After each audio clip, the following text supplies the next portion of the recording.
여러분 반갑습니다. 오늘 그 범어도서관에서 아주 뜻깊은 강 세미나를 준비하신 것 같고요. 모처럼 우리 신성한 존경한 신성한 교수님 또 이영희 교수님 이렇게 함께해서 좋습니다. 대구의 수성구 하면 서울의 강남이라는 비유도 많이 하고요. 또 예전에 제가 여기 범어도서관에 강의를 해본 경험이 있습니다만은 대구에서 수준이 제일 높다고 그럴까? 그럼 다른 지역이 좀 싫어하겠지만 그게 사실입니다. 그죠? 맞으시죠? 그리고 수성구는 뭐 대한민국에서도 빠지지 않을 정도로 수준이 문화예술이 상당히 높습니다. 그래서 제가 강의를 준비하면서도 어떻게 하면 좋을까 이런저런 신경을 많이 썼는데 우리 김민정 선생님께서 소통과 관계를 중심으로 해서 좀 해달라 그런 말씀을 하셔서 뭐 한 20분 정도 좀 짧게 마치도록 하겠습니다. 저는 주로 노자와 장자를 매개로 해서 포스트 코로나 이 소리를 하도 들어서 저는 좀 코로나 앞에서 왜 이렇게 작아지고 좀 찌질해지는지 모르겠어요. 우리 삶이 좀 이렇게 나이가 들고 하면 좀 번창해지고 자유로워져야 되는데 갈수록 허접해지고 뭐 찌그러지는 같은 느낌이 듭니다. 그래도 우리는 열심히 살아야 됩니다. 어쨌든 포스트 코로나 또는 뭐 뉴노멀 시대 또 요즘 뭐 플랫폼 이런 말들이 많이 나오지만 과거도 그랬습니다. 과거도 부단한 과학기술 또 뭐 이런저런 문화의 변화, 가치의 변화를 겪으면서 잘 살아왔습니다. 또 앞으로 열심히 살아가야 됩니다. 이 부분이 잘 보입니까? 뭐 다 잔글씨 다 이야기하지 않겠습니다. 보통 그 4차 산업혁명 저는 반은 긍정하면서도 반은 비판적입니다. 반은 좀 사기성이 있는 것이다. 주로 뭐 첨단이라고 하는 것은 인간이 따라가지 못한 이야기도 많이 하면서 또 한편으로는 바라봐야 될 어떤 큰 바위 얼굴 같은 것도 제시하기도 합니다. 그러나 그래도 우리 삶은 지상에 발을 딛고 있고 먹어야 되고 움직여야 되고 또 생로병사라고 하는 어쩔 수 없는 우리의 현실을 갖고 있습니다. 몸이 있음으로 해서 살아야 죽어야 되고 아파야 되고 하는 현실을 갖고 있습니다. 그 속에서 우리의 영혼을 이야기하기도 하고 또 과학기술 발전을 이야기하기도 하는데 이미 우리가 많은 경험을 하고 있습니다. 보통 ICBM 하지만은 사물 인터넷 또 클라우드 정보를 저장했다가 끌어 쓰는 것 또 빅데이터 또 모바일 이동 다 결합되어 있습니다. 그래서 뭐 초융합의 시대다 초연결의 시대다 초지능의 시대다 이제 저 지능 속에 이제 과학과 테크놀로지 들어가 있고요. 그 기술 과학도 들어가 있고 그게 우리 삶을 확장도 하면서 또 동반자로서 같이 가면서 그래서 우리가 뭘 이야기할 수 있으며 또 어떻게 살아야 되는가 이런 문제들은 또 우리 이영희 교수님, 신성한 교수 해주실 겁니다. 영화를 보시면 뭐 여러 영화들이 많은데 몇 개만 제가 한번 추려봤습니다. 바이센트니얼맨, 또 뭐 가타카, 인류 멸망 보고서 등등 뭐 허도 있고 여러 가지가 있는데 여기에 보면은 우리 살아있는 지금 인간하고 인간을 이제 뭐 뇌도 갈아 끼우고 뭐 팔도 갈아 끼우고 다 바꿔 끼울 수가 있죠. 그럼 나중에 법적으로 인간이라는 게 어느 경계선에 서 있어야 인간이라고 할 수 있는가. 그리고 사람이 없어도 동물 애완용 뭐 강아지가 살 수 있고 심지어는요 배우자가 없이도 더 멋진 더 말 잘 듣는 그리고 잔소리 안 하는 바가지 안 끓는 더 예쁜 또 언제든지 모습을 바꿔주는 아무리 지쳐도 지친 기색을 드러내지 않는 그런 기계와 같이 살 수 있는 시대였습니다. 어쨌든 좋든 나쁘든 이미 그런 시대가 되었는데 자 그러면 그런 사람들을 우리 동반자로 인정하고 결혼도 허용해주고 친구로서 인정해줘야 되는가? 또 뭐 애인이 없어도 스마트폰 같은 뭐 기계를 들고 대화를 하면서 할 수 있다. 그게 그래 되는가? 그럴 수 있다 하는 쪽도 있겠죠. 어쨌든 이런 물음에 대해서 우리가 지금 이 자리에 서 있다고 하는 것, 그것은 속일 수 없는 현실이 되어 있습니다. 예. 예, 그래서 슈밥, 클라우스 슈밥이라는 사람이 제4차 산업혁명이라는 책을 썼는데 뭐 다 읽진 않겠습니다. 거기서 이제 결론적으로 이분은 이미 우리가 겪고 또 겪어가야 될 4차 산업혁명이라는 것이 마지막에 기록했습니다만은 미래라고 하는 것은 릴케의 말을 인용했는데 이미 우리 안에 있었다. 준비되어 있었고 그리고 이미 들어와 있는데 이 부분을 어떻게 관리하고 또 표출하고 또 우리가 잡을 건 잡고 할 것인가. 결국 이게 문화의 문제고 가치의 문제라고 하는 그 점을 지적합니다. 그렇죠? 4차든 앞으로 5차도 있을 수 있겠죠. 우리가 생명이 또 길어지고 뭐 저도 한 200살만 살면 좋겠다 이런 생각도 하는데 잘못하면 엄청 불행할 수도 있겠죠. 손자들 뭐 정손자도 다 죽었는데 혼자 살고 있다. 그게 행복할까? 어쨌든 과학기술의 발전은 삶을 엄청 변모시키고 있지만 그러나 결국 그게 인간의 문제라는 점에서는 벗어나 있지 않다는 것. 그 점을 슈밥도 이야기하고 있습니다. 맞습니다. 한나 아렌트, 아이히만 보고서 한나 아렌트는 결국 인간은 지구적 존재라고 하는 그것을 이제 각성시켜줍니다. 아무리 우주선이 발달하고 큰 우리 그 태양계를 넘어서는 뭐 우주선들이 막 넘어가고 그러죠. 그게 결국은 인간을 소외시키고 있다고 하는 거예요. 우리는 지구를 떠나서 물론 이사를 다 할 수 있게 달나라도 가고 화성도 가고 그때 뭐 소도 데려가고 뭐 냉장고도 들어가고 스마트폰도 가져갈 수 있겠지만 그 언제 될지도 모르지만 여전히 우리는 아직도 지구적 존재라고 하는 지금 여기 대지에 발을 디디고 푸른 하늘 쳐다보고 살아야 되고 사람 속에 부대끼며 살아야 되고 또 지치면 자야 되고 쉬어야 되고 그 인간이란 존재죠. 그러면서 관계해야 되고 또 소통해야 되고 뭐 마스크 쓰고도 인사할 거 해야 되고 또 뭐 스마트폰으로 또 연결하면서 또 뭐 요즘 줌입니까? 줌을 통해서 수업도 해야 되고 그렇게 소통하고 있습니다. 결국 남는 문제는 나는 누구이며 어떻게 살 건가 이 문제는 수천 년 전의 과제이기도 하면 지금의 과제이기도 하고 앞으로 제 손자의 손자 또 손자의 손자가 나오더라도 이 문제로 고민하고 또 이 문제에 대해서 또 연구하고 아마 그럴 겁니다. 그럼 이제 그 반가사유상을 신라과 백제에서 넘어간 일본의 절에 있는 고류지란 절에 있는 건데요. 여기 보면 생각을 하고 있습니다. 여기 눈을 감은 듯 뜬 듯. 이 부분은 그 불교의 사문유관. 이제 태어나서 부처가 고다마 시달타가 동문, 남문, 서문, 북문으로 나와서 태어났으면 겪어야 될 노와 병과 사 그리고 북문에 가서는 해탈이라고 하는 그 출가의 문을 이렇게 은유적으로 상상한 그런 이야기가 있습니다. 있는데 그 부분을 가장 집약해서 잘 표현한 게 이 모습입니다. 보십시오. 삶이 없었다면 늙음도 없죠. 그 무생이면 무사단 불교에는 그렇게 이야기합니다.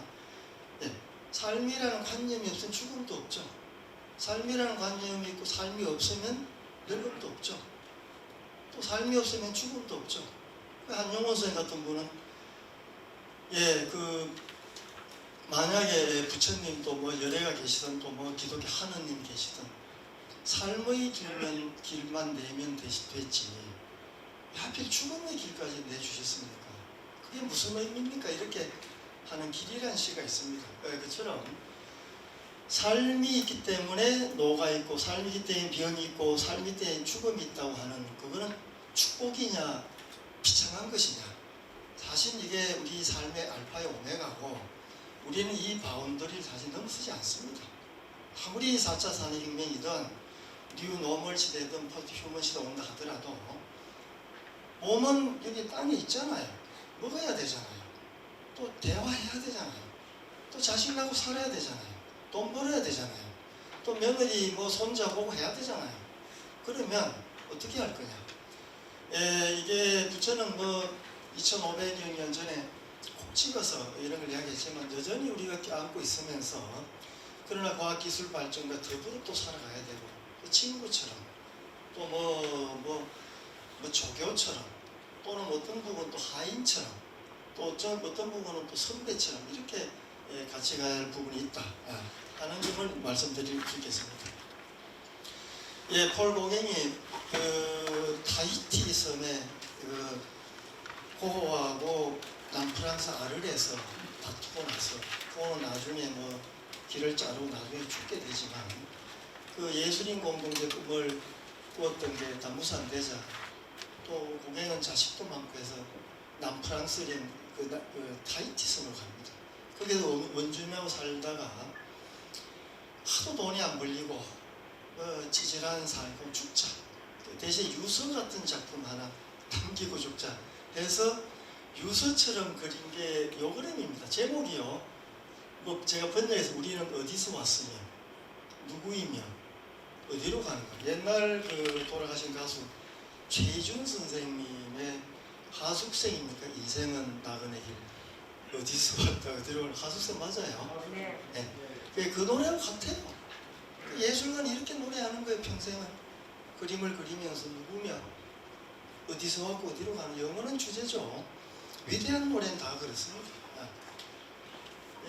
이렇게 태어나서 작업도 하다가 종교라고 하는 신도 찾다가 나중에 고독하게 이렇게 쓸쓸히 살아가는, 그게 인생의 전부죠.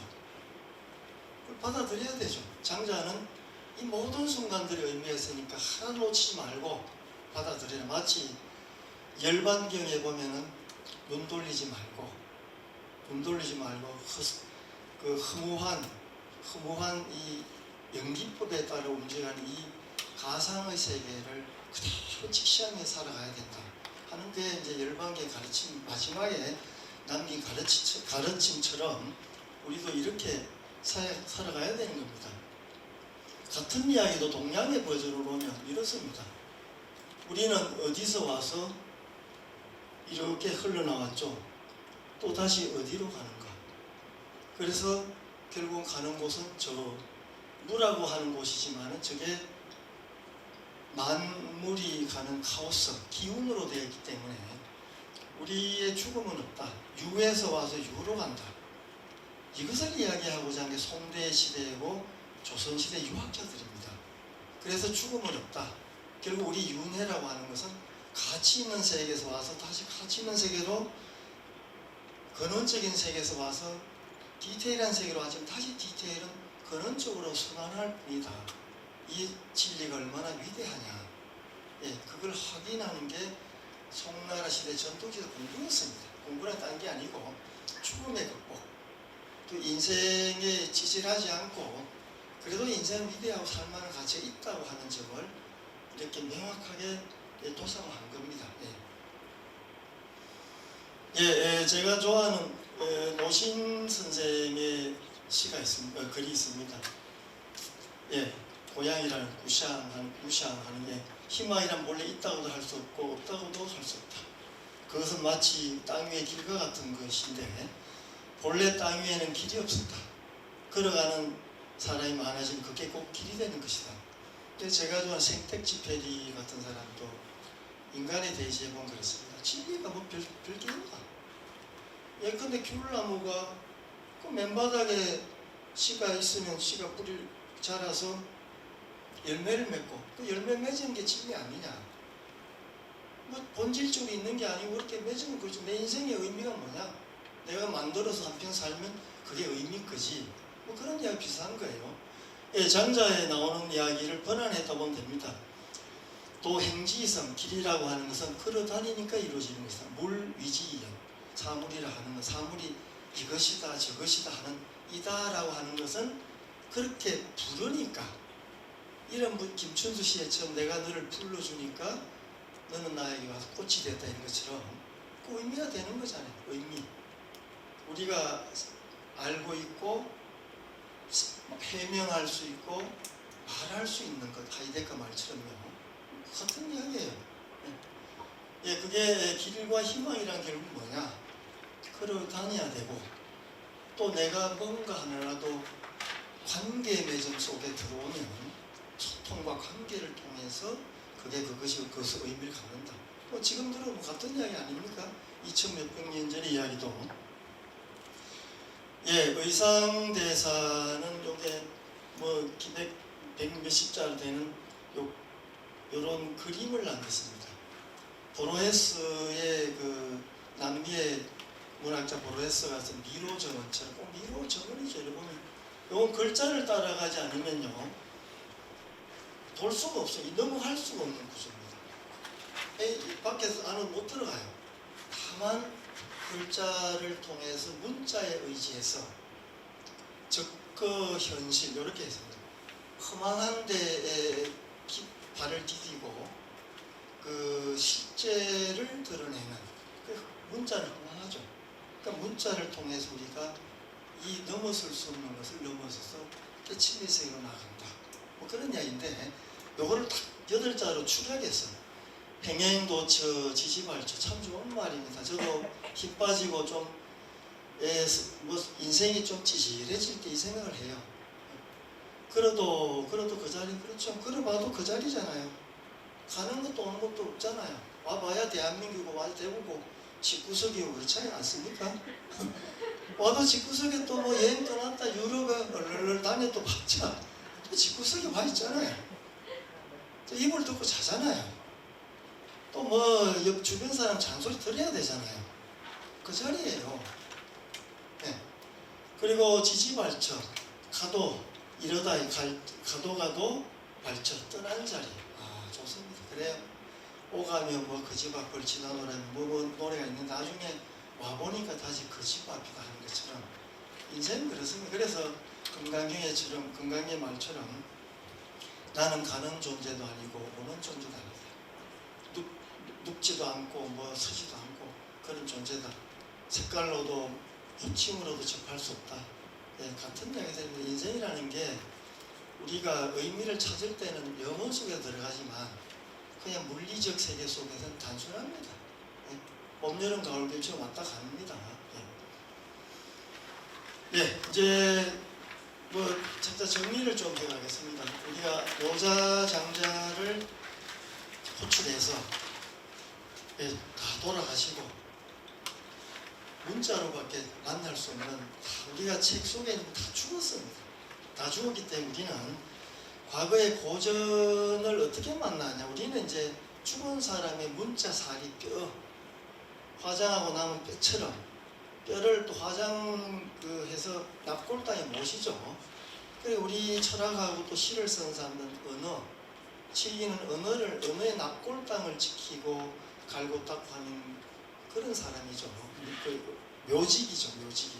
우리도 또 철학한 사람들도 죽은 사람들의 언어를 지키고 수호하고 또 빛내고 생각하고 그런 사람들이죠. 예, 이 사람들을 이제 불러낸 이유는 뭐 이분들 편하게 쉬는데 왜 불러낸가 화도 내겠지만 이유는 우리 삶을 돌이켜보는 겁니다. 벌초한다 똑같은 거예요.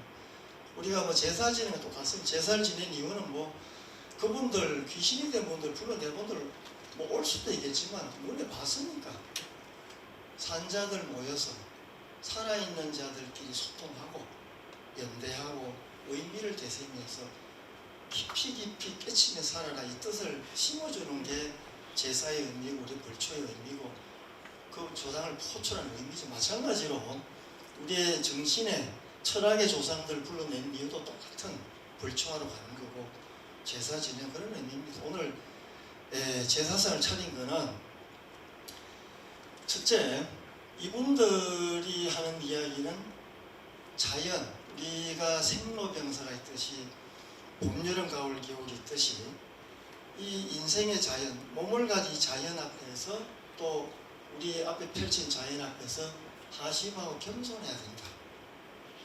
겸손해야 된다. 그 테크놀로지나 스킬이나 이런 전통 또 앞으로 산업혁명 이런 것도 결국 삶 안에서 품어서 삶 안에서 음미되고 또 그래서 삶에 대해서 뭘 이야기해 주느냐 하는 그런 선들에 대해서는 여전히 유효한 것이다 하는 점입니다. 네, 넘어가겠습니다. 네, 두 번째, 이제 우리가 인간의 오만함, 저는 코로나가 좋은 면도 있었다고 생각해요. 오만함, 저도 늘 유럽만 세계인 줄 알았어요. 바보처럼. 저는 노변도 시지동에 사는데요. 코로나 걸리고 나서 수도 없이 마을을 돌다 보니까 그렇게 지질해 보였던 내 발 디던 터가 그렇게 아름답고 역사적인 것도 많고 훌륭한 것도 많고 지명 하나라도 의미가 있고 그걸 다시 알게 된 거예요. 네. 그래서 우리가 생로병사 중에서 삶이라고 하는 것은 언제든지 수시로 병으로 소통하고 사로 소통하고 수시로 소통해 갑시다. 오늘 지금도 지상에는 코로나가 걸려서 돌아가신 분이 많습니다. 이미 돌아가신 분도 있고요. 언제 올지 몰라요. 마치 길을 가다 보면 크락션 소리가 빵빵 울릴 때 뒤를 돌아보듯이 죽음이라는 병은 그렇죠. 아파야지 알죠. 존재를. 그러니까 내 위장이 폐가 어디 있다는 존재를 알려주지 않습니다. 이게 아플 때 위통이 생길 때 내 존재가 여기 있다는 알려주는 것처럼 그럴 줄만 알았죠. 그러나 언제든지 고통이 생기고 통증이 올 수 있다는, 그리고 삶이 수시로 노병사로 전환될 수 있다는. 그러면 우리는 언제든지 무라고 하는데 직면해서 제로 상태로 다시 갈 수 있고 근원으로 다시 갈 수 있다는 그 철학 같은 이야기가 현실로 다가왔다고 하는 것. 그리고 그렇게 되면은 어느 순간이든 수시로 변환되기 때문에 긍정하면서 받아들이는 자세, 이게 필요하다는 것을 이제 알려줬습니다. 장자에는 물화라해서 언제든지 A는 B로, A가 B는 C로, C는 D로, 그래도 결국은 A는 B는 C는 D, 이 혼돈의 논리, 결국 그게 그거다. 그게 그거야. 그놈이 그놈이고 그게 그거지. 뭐 인생이 뭐가 그래. 돈 많다고 뭐 80세에서 돈 많다고 뭐 그래 삐까뻔쩍하냐. 돈 없다고 그런 80, 90대에 뭐 허접하냐. 같다는 이야기입니다. 네, 그런 점을 자연은 우리가 노장은 이야기해주고 있다. 예, 그래서 애당초 우리가 삶의 근거, 또 희망, 기댈 언덕, 비빌 언덕 뭐 이렇게 이야기하지만 없다는 거예요. 장자 쿨하게 이야기합니다. 그래서 그렇게 이야기해요. 제자가 뭐 이야기를 하는데 선생님 무슨 말인지 못 알아듣겠습니다. 야 임마, 내 말이 허접해. 나는 마음은 허접한 이야기니까 너도 좀 허접하게 들어. 너무 그렇게 긴장되게 너무 진지하게 살지 마. 우리 언어가 허접하고 화상도가 낮고 허접한데 듣는 네 귀는 그러면 깨끗하냐, 선명하냐? 그렇잖아. 나가 허접한 만큼 너도 허접하고. 그래서 장자는 웃으라 그래요. 그리고 웃는 철학자입니다. 마치 몽테뉴의 에세 같은데 얼마나 재밌습니까? 서문에 보면 잘가 친구여 뭐 이런 말이 나오잖아요. 뭐 그런 것처럼 우리가 애당초 근거라는 건 없다. 뭐 논문 쓸 때 각주 달고 하지만 각주 다 허접한 거예요. 각주에 각주 또 달아봐야 그것도 허접하고 또 계속 내려가다 보면 너다섯이 근본적인 무에 부딪힌다는 게 장자 이야기입니다. 코로나 시대에 꼬라지 좋게 우리가 뭐 4차선에 까불고 하다가 우주선에 조종사 코로나 걸리면 갈 수 있습니까? 첨단 무기 쏘는 조종하는 사람이 코로나 걸리면 됩니까? 아무리 위대한 뭐 장관이고 나발이고 저가 똑똑하고 목이 힘주고 하지만 코로나 걸리면 국회도 수도배예요. 아시겠습니까? 다 수도배예요. 뭐가 남는 게 뭐야 도대체? 그래서 어쩐다는 거야. 이런 이야기를 우리가 하자는 거죠. 예, 이 무라로 장자의 그게 그거다는 걸 언제든지 알고 살아라. 그래 언제든지 우리 혼돈이 주인이고 무라고 하는 게 주인이다. 죽음이 주인이지 삶의 주인이 아니야. 언제든지 저쪽에 오라고 부르는 저쪽이 갑이고 내가 어리잖냐. 네 까불지 마 하는 게 장자와 묘사의 차이입니다. 맞죠? 조상님들이 더 계신 곳이 더 갑들이 계신 곳이지 이 지상에 우리가 있는 건 얼들이 있는 거예요. 우리는 그런 이야기를 네덜란드의 그 화가 이름이 갑자기 생각 안 나네. 애쇼. 애쇼는 이렇게 그립니다. 보십시오. 이게 선과 악마와 천사인데 천사 악마예요. 같이 있잖아요. 플라톤적인 그 이분법적인 사고가 얼마나 허무한가를 이 혼돈의 사고에서 보여주는 거예요. 실컷 우리가 살아왔지만 학교도 이분법적이에요. 정치도 이분법적이고 저기 있고 지금 좌우가 갈리잖아요. 그게 뭐가 대수해요 그렇게. 삶이 우선이지. 이렇게 고기도 보면 고기를 따라가도 보면 새가 나와요. 장자 이야기 뭐가 다릅니까? 참 애쉬는 참 그 머리가 좋은 화가다 이런 생각이 듭니다. 보십시오. 그리는 손과 쓰는 게 같아요. 갑과 을이 같은 거예요. 갑질하는 놈이 나중에 을이 되고 을이 갑질에 빙글빙글 돌잖아요. 장자는 이런 이야기를 하고 있습니다. 그리고 삶의 모든 과정은 의미가 있다. 그 의미를 누리고 즐겨라. 그리고 어느 순간이든 살아가는 얼마나 좋습니까? 그래서 아모르 파티 김연자 노래 그게 주제예요. 운명을 살아가라. 니체도 그렇게 이야기하지만 그래서 삶이라는 것은 수고롭게 좀 수고도 해야죠. 사람을 태어났으면 고생도 해야죠. 그래서 삶을 줬고 좀 늙으니까 편안하게 하고 아이고 제가 나이 들어보면 저도 70을 바라봅니다만 편하지 않습니다. 더 열심히 해야 되고 한데 청자는 그렇게 생각했습니다. 좀 이제 늙으면 좀 편안하고 늙는다는 거예요. 편안하고 죽음은 좀 쉬라고 죽게 만드는 게 영생을 하라는 게 아닙니다. 천당극락을 저는 별로 안 좋아합니다. 그게 있으면 뭐 하겠습니까? 천당극락보다 저는 이 삶이 찌질하거나 허접한 삶이 더 위대하고 아름답고 눈물겨운 이 삶이 더 좋아요. 저는. 다음에 질병, 자연재해 앞에 누구나 평등하다. 더 이상 설명하지 않겠습니다.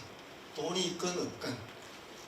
저는 미국이 그렇게 위대하고 한 이틀만 되면 코로나 극복할 줄 알았어요. 유럽, 영국, 프랑스, 독일 더 멋진 옛날에 유럽을 따라잡자 했잖아요. 타라이꾸론 아시아를 벗어나서 유럽을 가자. 일본도 그랬고 우리도 옛날에 같이 가는 길이 있었잖아요.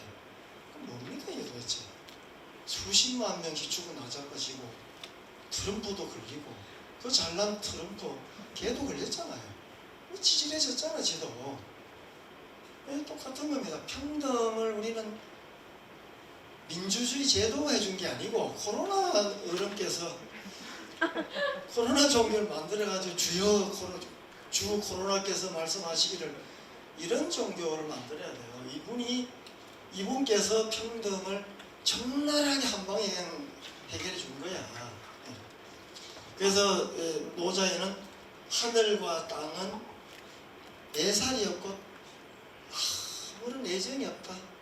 이거 들으면 하느님, 부처님 앞에 가서 빌 필요 없습니다. 그분들 위대한 분들은 눈도 깜빡 안 하고 놔둡니다. 왜? 네가 알아서 해. 나도 바빠 살기가. 그게 위대한 자들 아니겠습니까? 다음에 네 번째 소국 과민의 문제인데 저는 등산복 입고 관광버스 수십 대 모아서 동창회 해가지고 다니는 분들 꼬라지가 내보기 싫어서 죄송합니다. 다니는 분도 있으면 죄송해요. 동창회, 동기회 무슨 일체전 안 나갑니다. 학교에 대학에 교수를 모이면 안 나갑니다. 외롭게 살려고, 쓸쓸히 좀 살고 하려고, 그 다음에 책 보려고, 논문 좀 쓰려고, 술 처음 마시고, 모여가 시잘 때 남 욕이나 하고, 그런 패거리 짚는 문화를 좀 없애는 게 코로나 형님이 테스 형이 아닙니다. 코로나 형이 한 방에 그냥 해결했어. 집구석에 갇히게 됐잖아요. 또 조금 감기병에서는 부부끼리 안 만나도 되잖아요. 뭐 부부끼리 매일 보니까 좀 따로 자도 되잖아요. 또 격리라는 게 좋게 생각하면 뭐 운동도 되고 뭐 안식년도 되잖아요. 그래 하면 되지 않습니까? 그래서 이웃집에 개소리, 닭소리가 들리더라도 왕래하지 마라. 죽을 때까지 내가 입은 옷이 아름답고 좋고 음식이 좋고 네가 가진 것만 하더라도 최고라고 베스트라 생각하면 사는 삶, 그게 최고의 인생이다, 나라다. 이게 이제 소국 과민이라는 건데, 와, 코로나가 이걸 비로소 2000몇백 년 후에 이렇게 만들어졌어요. 한 번도 정치 제도가 이렇게 해본 적, 지방자치제 되고 있습니까? 전부 중앙에 기대고 서울이 중심이고 그렇잖아요. 예, 그 다음에 언택트 시대에 진정한 개인 시대에 이렇게 잘 됐습니다. 요번에 잘 된 게 코로나가 잘 됐다는 게 아니고, 코로나 때문에 진짜 개인, 우리는 다 혼자도 살아야 되고 혼자 사는 연습은 많이 시켰어요. 몇 개월 동안 정말. 그리고 행복해졌잖아요. 꽃도 볼 수 있고 혼자서 요리도 할 수 있고 라면도 끓일 수 있고 혼자 설거지도 해야 되고 그런 시대를 살잖아요. 잘 됐습니다. 떼지어 몰려다니는 거 말고 누군가가 필요할 때 만나면 홀로 가끔 여럿, 요즘에 뭐 줌이라고 하는 것이 필요하면 연결될 수 있습니다. 스마트폰도 연결될 수 있고 다 될 수 있습니다. 단톡방도 있고요. 예, 이제 좀 빨리 제가 말이 길어서 25분 좀 너무 짧습니다. 죄송합니다. 조금만 5분만 더 하겠습니다. 예, 그 장자 노장철학에서 소중함을 지금 시대에 의미해야 될 건데요. 홀로이면서 함께 하는데 결국은 홀로 아무것도 없는 것, 혼자 멍 때리고 허접하고 쓸쓸하고 고독한 순간들을 의미 있는 순간으로 변화시키는 능력. 영천에 그 동락당이라고 있습니다. 안강에 가면요, 배재 이현적 선생님이 지은 홀로 고독을 즐기는 집, 고독이 즐거운 집이에요. 이렇게 뭐 이야기 외국인들이 참 좋아하고, 고독을 즐기는 집이 있어? 그 동락당입니다. 네. 동락, 각자 주어진 운명을 살아가는 그런, 예, 그리고 이제 많이 가질 것도 없습니다. 언제 떠날지 모릅니다. 그래서 좀 적게 가지고 심플하게, 예, 심플하게, 단순하게 사는 연습들을 좀 해야 된다. 그게 코로나 시대에 직간접적으로 우리가 알아차린 것들입니다. 예. 예, 그래서 우리가 이제 느껴야 되는 것은 삶의 기술, 삶의 기술이 아까 말씀의 연장입니다. 쓰잘데 없다고 생각했던 것들, 허접었다, 저 방만 바깥만 바라보고 나를 쳐다보지 않았던 삶, 그 바깥 지역만 쳐다보고 우리 지역을 무시했던 것, 그리고 나의 소중함, 나의 행복함, 여기에 대해서 우리가 더 직접적으로 알려준 것이다. 그래서 삶의 기술, 아르스 비타에 하는 부분인데요. 윌 듀란트 같은 사람이 이렇게 이야기합니다. 철학은 삶의 통찰이다. 그리고 지혜라고 하는 그 결국은 the art of living, 삶의 기법이다. 기법. 삶을 내가 어떻게, 이걸 아무도 안 가르쳐주는 거예요. 우리가 학교에 가면은 뭐 수학, 영어 시키지만은 한 번도 우리 선생님들이 너 이렇게 살아야 돼, 너 이런 게 좋은 거야, 이걸 이야기해 줬냐고. 예, 우리가 코로나 시대 또 어떤 과학 기술을 누리는 시대더라도 이런 점들은 더 챙겨야 되고 음미해야 될 문제로 생각합니다. 그런데 목표는 행복인데, 행복은 소유하는 그 쾌락이 아니고 특성, 아레테라고 하는 그 버추, 뭐 영어 버추 이렇게 합니다만, 자기 내면에 갖추고 있는 탁월함. 개미는 개미 알을 나르는 거, 벌은 꿀을 모으는 거, 뭐 거미는 거미집을 짓는 거, 얼마나 탁월합니까? 각자 가진 능력과 그걸 소중하다 생각하는 삶, 그것이 행복으로 이끌고 이러한 그 지혜를 찾는 시대를 우리 맞이한 것이다 라고 생각합니다.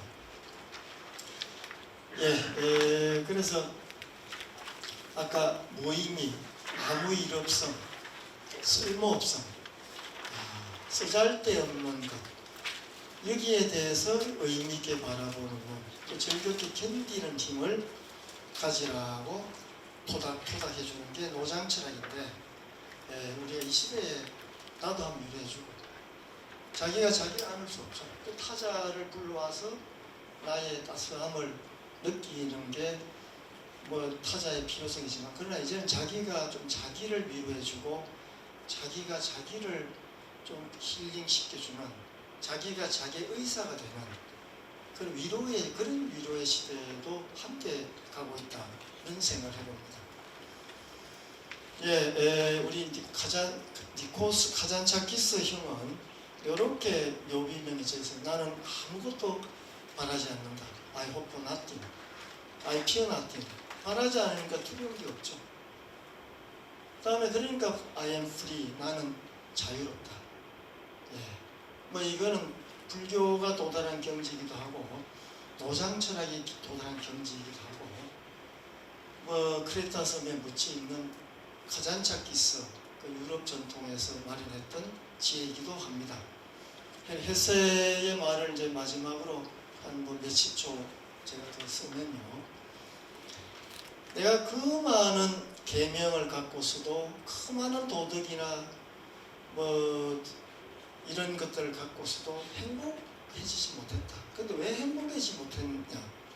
스스로 자기가, 아까 자기 행복의 이야기 나왔지만 자기가 자기 행복을 만들지 못했기 때문에. 그리고 사랑하라. 사랑은 유일한 가르침이다. 예수도 부처도 공자도 그렇게 사랑하라 가르쳤다. 모든 인간에게 세상에서 중요한 것은 그의 깊은 곳, 그의 영혼, 그의 사랑하는 능력. 보리죽을 떠먹든 맛있는 빵을 먹든 누더기를 걸치든 보석을 휘감든 사랑하는 능력이 살아있는 한 세상은 순수한 영혼의 화음을 울렸고 언제나 좋은 옳은 세상이었다 하는 겁니다. 로고스만은 잘 썼습니다. 에로스도 필요합니다. 인풋이 있으면 아웃풋이 있듯이 우리가 그 사랑하는 능력일 때 생명도 나오고 또 깨어날 수도 있고 그렇죠. 아무리 4차 산업혁명이든 또 뭐 은퇴계 시대라도 이런 인간적인 사랑 또 생명에 대한 것, 이것을 놓치면 안 되겠다, 이런 생각을 해봅니다. 좀 길어졌으면 죄송합니다. 감사합니다. 안녕하십니까. 이렇게 하여튼 아까 최 교수님께 말씀하셨는데 수준이 높은 수성 인문학 강좌를 하게 돼서 하여튼 이제 이름은 콜로퀴움인데요. 하여튼 영광스러운 자를 생각하고 있습니다. 오늘 주제는 포스트 휴먼 시대 존재와 관계는 무엇인가인데요. 그래서 이제 아까 이제 뭐 포스트 코로나 시대에 대해서 이제 최 교수님께서 아주 재미있게 많은 말씀을 해주셨는데, 이제 저는 이제 그걸 조금 이제 포스트란 말이 좀 겹치잖아요. 이제 뭐 지금 포스트 휴먼 시대라는 말을 이제 여러분께서 여러 경로를 통해서 들어보셨을 것으로 알고 있는데, 거기서 이제 어떤 존재들이 살고 또 그 존재들이 어떤 관계를 갖고 사는지 하여튼 그걸 한번 생각해 볼까 합니다. 그래서 이제 뭐 차례는 이런 식으로 진행되고요. 그래서 우선 이제 첫 번째 질문이 포스트 휴먼 시대는 어떤 사회일까라는 거예요. 그래서 이 포스트란 말이 의미가 두 가지가 있습니다. 하나는 이제 애프터라는 뜻이에요. 다음, 이후라는 뜻이 있고, 또 하나는 비욘드라는 뜻이 있습니다. 넘어서다 이런 뜻이 있어요. 그러니까 이제 얘가 휴먼이 인간이잖아요. 이제 뭐 분류법으로는 이제 호모 사피엔스라고 그러는데, 우리가 지금 호모 사피엔스인 거죠. 인간종 할 때 이제 흔히 뭐 우리 이제 유인원도 있고 다른 이제 여러 가지 이제 생명체들이 많이 있는데 우리 인간을 생물학적으로 이제 휴먼이라고 부르지 않습니까? 그런데 이 포스트 휴먼이라고 그러면 그러면 우리 인간 다음에 뭐 다른 종이 뭐 이런 이제 얘기가 되는 거죠. 그러면 이제 그러면 어떤 존재들이 살게 될까? 또 그러면 우리 인간하고 그런 종들하고는 어떤 관계를 갖고 이제 사이가 이루어질까? 이런 얘기를 한번 해볼까 합니다. 그래서 이제 이런 이제 얘기를 하다 보면 흔히 이제 그 관련되는 얘기가 그런 시대가 되면 아직 우리는 그런 시대에 이제 가지 못했습니다. 근데 조만간 그런 시대가 올 거다 그런 얘기들이 있는데 그러면 그 사회가 좋은 사회일까 아니면 뭐 나쁜 사회일까 이런 거죠. 그러니까 유토피아가 될까 아니면 디스토피아가 될까 뭐 이런 얘기죠. 그래서 이제 예를 들면 여러분 그 터미네이터 같은 데 보면 인간이 뭐 기계의 지배를 받고 있지 않습니까? 그래가지고 막 인간 기계들이 사냥하고 다니고 뭐 이런 디스토피아적인 그런 사회가 그려지고 있는데 다른 한편으로는 또 뭐 기계 문명을 잘 활용해서 인간이 영원히 살고 하여튼 질병도 극복하고 평등해지고 그런 사회를 그리는 그런 영화들이나 이제 뭐 문학 작품도 있습니다. 그래서 이제 서로 상반된 얘기도 있는 거죠. 그래서 이제 여러분께서는 어떻게 생각하시는지 이제 저도 궁금한데요. 뭐 이제 제가 학교에서 이제 이런 얘기를 하면서 학생들하고 이제 한 학기 강의하고 나서 너네가 이제 이 포스트 휴먼 사회에 살게 되면 어떤 사회가 될 것 같냐 그러면 80%가 디스토피아라고 그래요. 이제 아주 끔찍한 사회가 될 것 같다 이런 얘기를 합니다. 그럼 왜 너가 그런 디스토피아가 될 것 같냐 그 근거를 하나 들라 그러면 자기가 그런 그 상위 그룹에 들지 못할 것 같다는 그런 느낌을 얘기를 해요. 그러니까 분명히 그게 어떤 이제 뛰어난 사람과 뛰어나지 못한 그게 사람이건 다른 종이건 상관없이 그럴 것이 있을 텐데 자기는 거기에 끼지 못할 것 같다. 그리고 대다수가 거기에 끼지 못할 것 같다. 그런 얘기를 하거든요. 그래서 한번 이제 이런 말씀을 한번 드려볼까 합니다. 그래서 이제 우선 존재를 한번 생각해 보면요. 우선 이제 휴먼이 있죠, 그죠? 이제 저희가 휴먼입니다.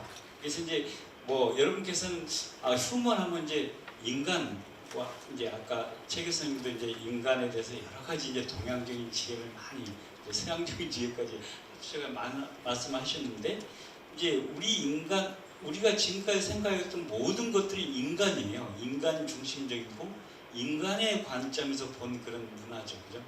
사회고 그런 건데 이 트랜스후먼이라는 건 뭐냐면 그러니까 인간을 이제 아까 비욘드 뜻입니다. 넘어선 그런 존재들이에요. 그러니까 뭐냐면 예를 들면 저는 이제 꿈이 좀 옛날 고등학교 때부터 고등학교 키가 지금 키예요. 이게 더 안 크더라고요.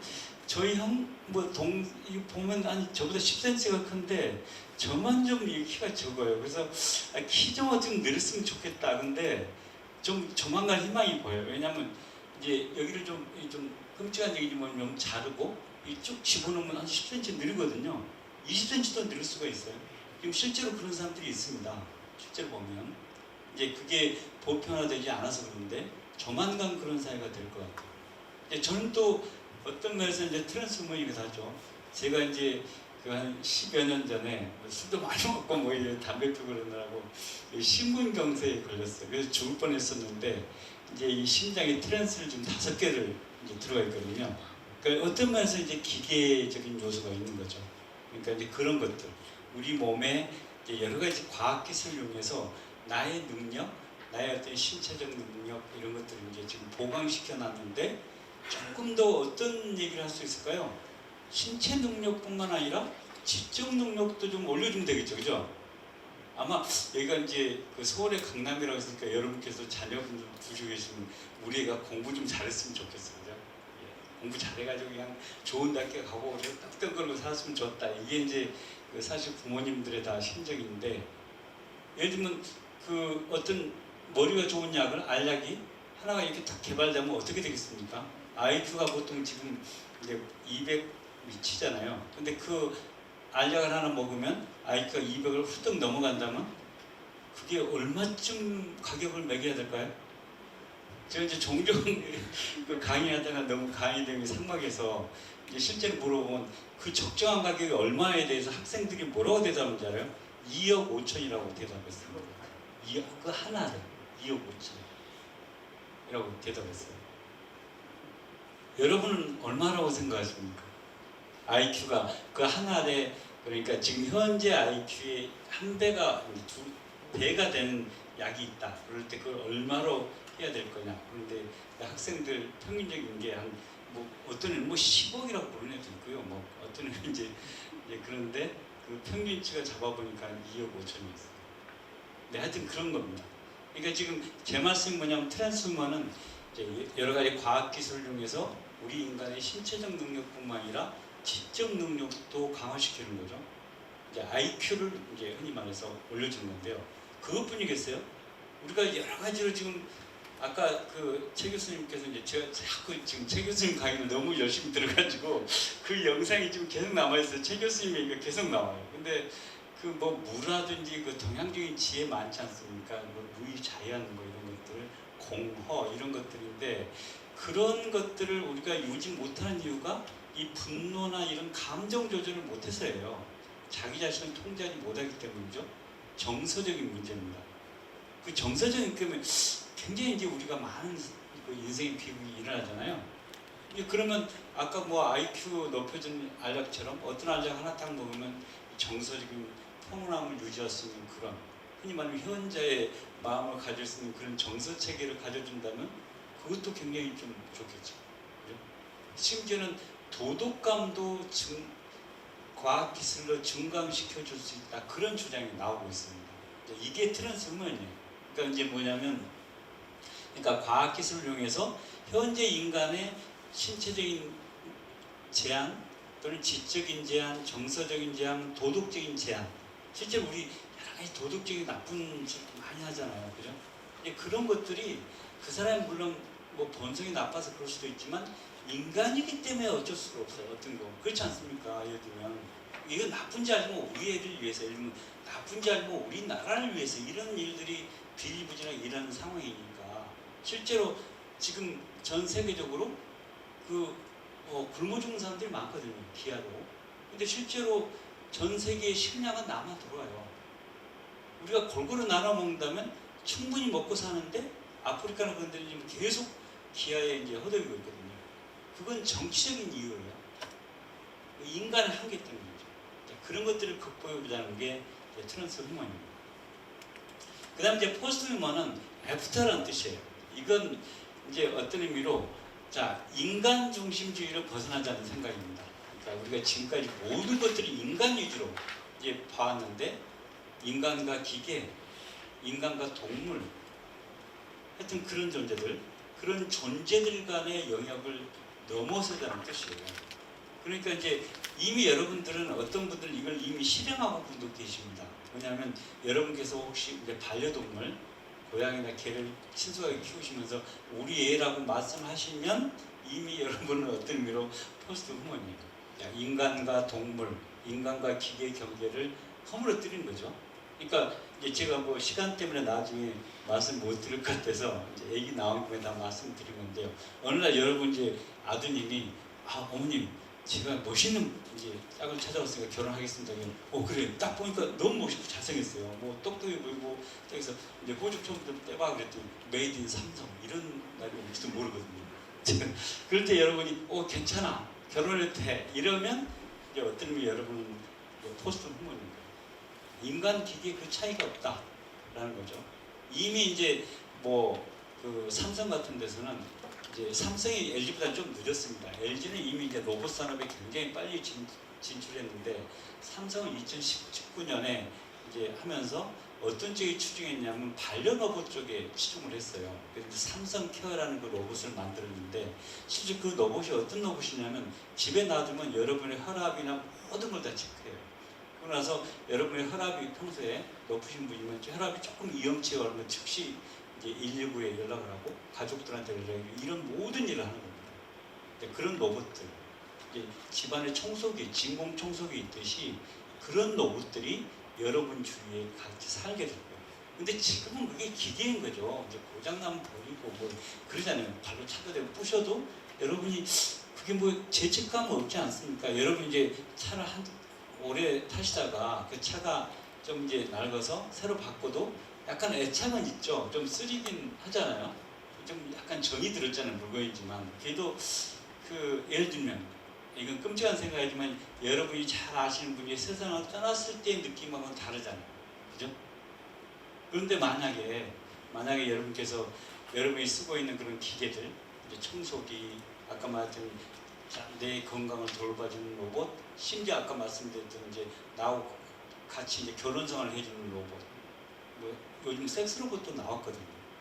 뭐 반려로봇 이런 로봇들하고 관계를 맺을 때 그걸 마치 인간하고 같은 감정으로 살게 된다면 이제 포스트 휴머니입니다. 그러니까 이제 앞으로 시대가 어떤 존재들이 살게 되냐면 인간하고 이런 아까 말씀드린 트랜스 휴먼하고 포스트 휴먼이 같이 섞어서 하는 거예요. 그런 사회가 서서히 좀 진행되고 있습니다. 지금. 그러니까 여러분 지금 자녀분들은 결혼을 잘 안 하려고 그러죠? 그건 문제이기도 하지만 세계의 트렌드, 우리나라만 그런 게 아닙니다. 전 세계적으로 젊은 애들이 결혼을 안 하려고 그래요. 그건 이제 물론 우리나라 특수한 사정이 있어요. 근데 뭐 예를 들면 결혼하면 너무 교육비가 많이 들고 요즘은 자녀 교육비 때문에 뭐 집을 구하기 힘들고 여러 가지 뭐 잡잡기 힘들고 그렇긴 하지만 그러면 그런 문제가 없는 나라의 애들은 결혼을 빨리빨리 하냐? 안 해요. 애도 안 합니다. 그게 전 세계적인 흐름이에요, 지금. 그러니까 이건 뭐냐면 저는 이제 그렇게 생각해요. 그런 세계적인 흐름이 지금 우리가 포스트 휴먼으로 가는 그런 과정으로 보고 있습니다. 점차로 우리는 그렇게 갈 거예요. 그러면 이제 우리가 어떻게 살아야 할까? 그런 문제가 이제 발생해야 되겠죠.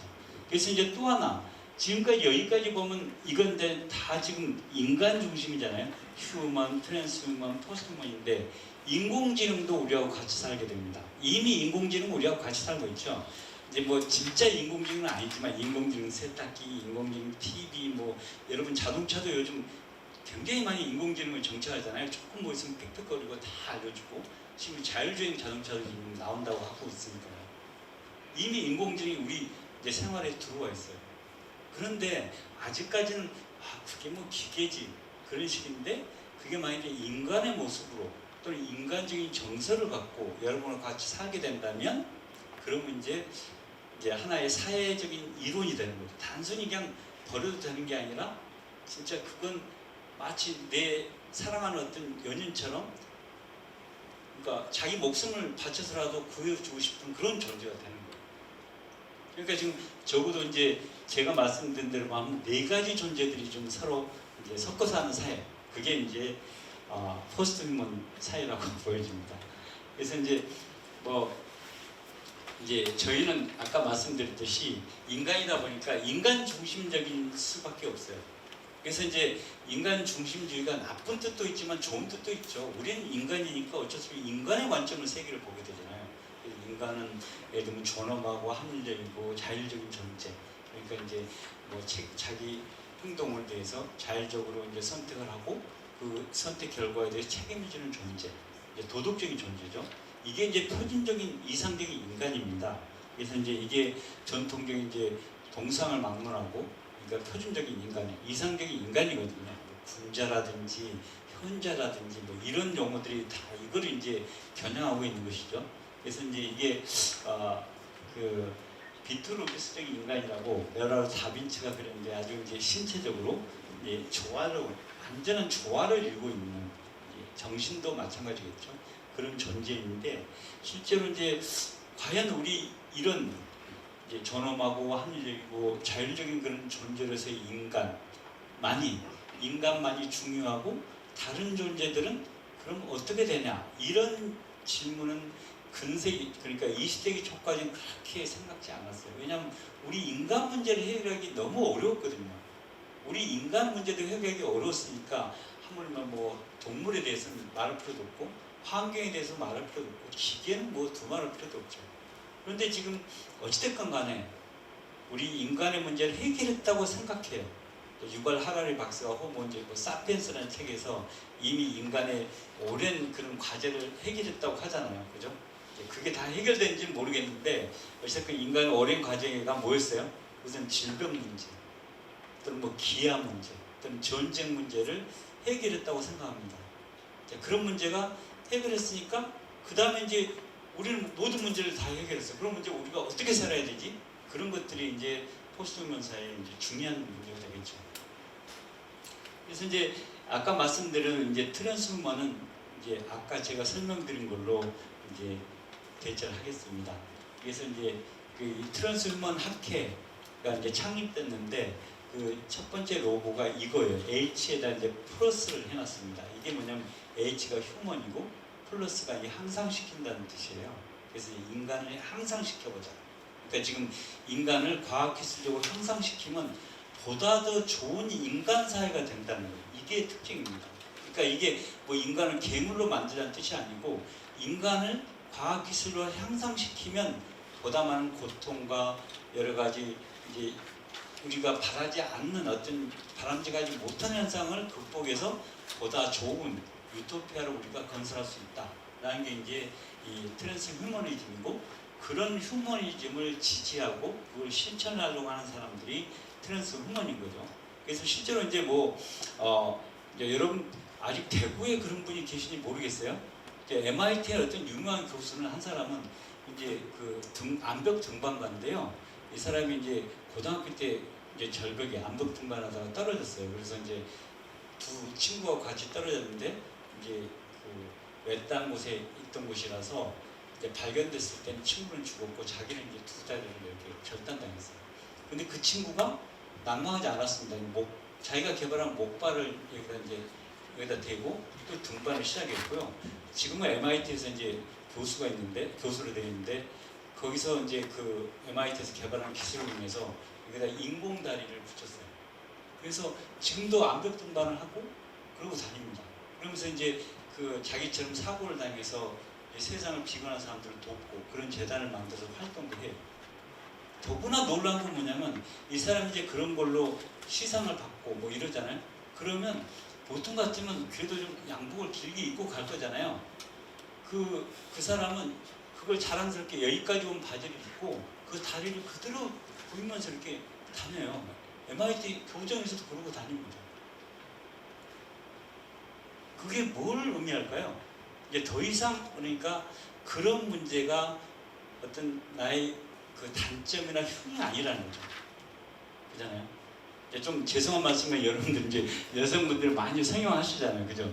그랬을 때 그게 더 이상 어떤 흉 문제가 아니고 뭐 그렇듯이 그러니까 내가 아까 내 키를 한 10cm 더 높이고 싶다 그럴 때 저는 높여도 그걸 제가 자랑스럽게 제가 그거 보이고 싶지는 않을 것 같아요.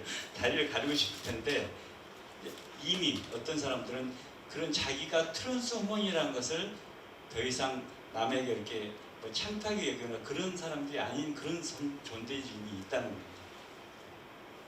뭐 예를 들면 태어났을 때부터 세상을 못 본 사람이 여기다가 안테나를 꼽아서 그러니까 이렇게 그 안테나 이 렌즈를 달아 렌즈를 통해서 뭘 통해서 세상을 보는 사람이 있어요. 그런 사람들. 그러니까 이미 이제 부분적으로 트랜스맨이 이미 등장했고요. 그런 존재들이 점차로 이제 우리 주위에 같이 이렇게 되고.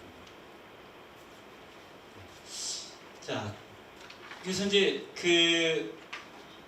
이 트랜스후먼 기술이 있는데 지금 이제 이걸 다 제가 설명드릴 수는 없고요. 그 중요한 건 이런 겁니다. 제일 먼저 인체 냉동. 그러니까 한 가지는 뭐냐면 이제 이런 거죠. 그러니까 현재 제가 불치해병에 걸려서 죽게 생겼어요.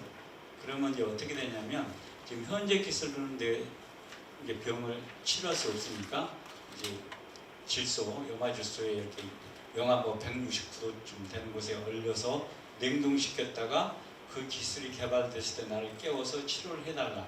이게 이제 사이오닉스에서 인체 냉동 기술입니다. 그래서 이제 원래 이 사이오닉스가 이걸 인체 냉동 기술을 처음으로 서비스하는 회사 이름인데 그 이제 기술을 이름화됐어요. 그런데 현재 약 전 세계적으로 한 600명 정도가 이미 그 냉동고에 들어가 있습니다. 하여튼 그분들이 나중에 이제 깨어나면 어떻게 할지 그건 이제 별도의 문제인데 하여튼 그런 기술도 있고요. 또 하나 이제 뭐 교수님 잠깐만. 네네. 거기에 마음 전송할 때 마인드 업로딩 할 때 R이 아니고 L가 아닙니까? 아, 네, 맞네요. 네네네. 아, 이거, 아, 예, 죄송합니다. 네, 맞습니다. 업로딩 할 때, 네, 네, 맞습니다. 네네. 아, 그걸 이제 설명드릴게요. 네, 맞습니다. 그래서 이 마인드 업로딩도 있는데, 이건 뭐냐면 그런 거죠. 그러니까 여러분의 머릿속에 있는 지금 여러분의 여러 가지 경험들, 또는 뭐 추억들, 기억들을 그걸 전부 이렇게 추출해서 그러니까 클라우드에 올려놓는 거예요. 여러분 지금 컴퓨터 이제 많이 작업하시면 여러분 파일 들고 다니기 귀찮으시니까 예를 들면 네이버 클라우드나 이런 데 올려놓고 그러니까 어디 가서 이제 핸드폰을 다운받아서 보시잖아요. 그죠? 그러듯이 여러분의 마음을 추출해가지고 클라우드에 올려놓는 거예요. 그럼 여러분이 몸이 만약 사망하셨더라도 좀 다른 몸을 하나 만들어서 거기다 다운받아서 하면 그분은 여러분이 아닐까요? 아닌가요? 생각해보세요. 여러분 그 100일 때 사진 한번 보세요. 100일 때 사진 굉장히 조그맣고 이렇게 딱 이렇게 조그만 앉아 딱 보이고 있는데 그게 여러분하고 똑같습니까? 그 존재가 근데도 여러분이라고 느끼고 계시죠? 왜 그럴까요? 뭐가 똑같아요? 몸도 다르고 다 다른데 뭐 때문에 그 존재가 나죠? 유전자가 똑같죠, 그죠? 예, 유전자는 똑같습니다. 또 하나가 뭐냐면 그럼 유전자만 똑같으면 날까요? 예를 들면 쌍둥이도 유전자가 똑같은데 나는 아니죠. 그잖아요. 뭐가 똑같냐면 나라고 생각하는 그게 있어요. 나. 똑같은 게 지금 시간을 타고 쭉 흘러오잖아요. 그 100일 때 사진에 나, 초등학교 때 찍었던 나, 중학교 때 똑같은 나라고 생각하면 그게 어떤 나라고 생각하는 존재가 계속 유지되고 있다고 생각하는 거예요. 그 시간을 타고. 그죠? 그게 여러분의 경험의 덩어리예요.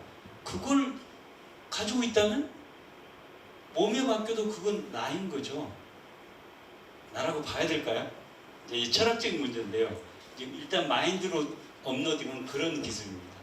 일단 이제 오래 살기 위해서 실제로 나의 존재를 영원히 이제 좀 불로장생 이제 그럴 정도는 아니겠지만, 그러니까 보다 오래 살기 위한 하나의 기술로 지금 개발되고 있는 거죠.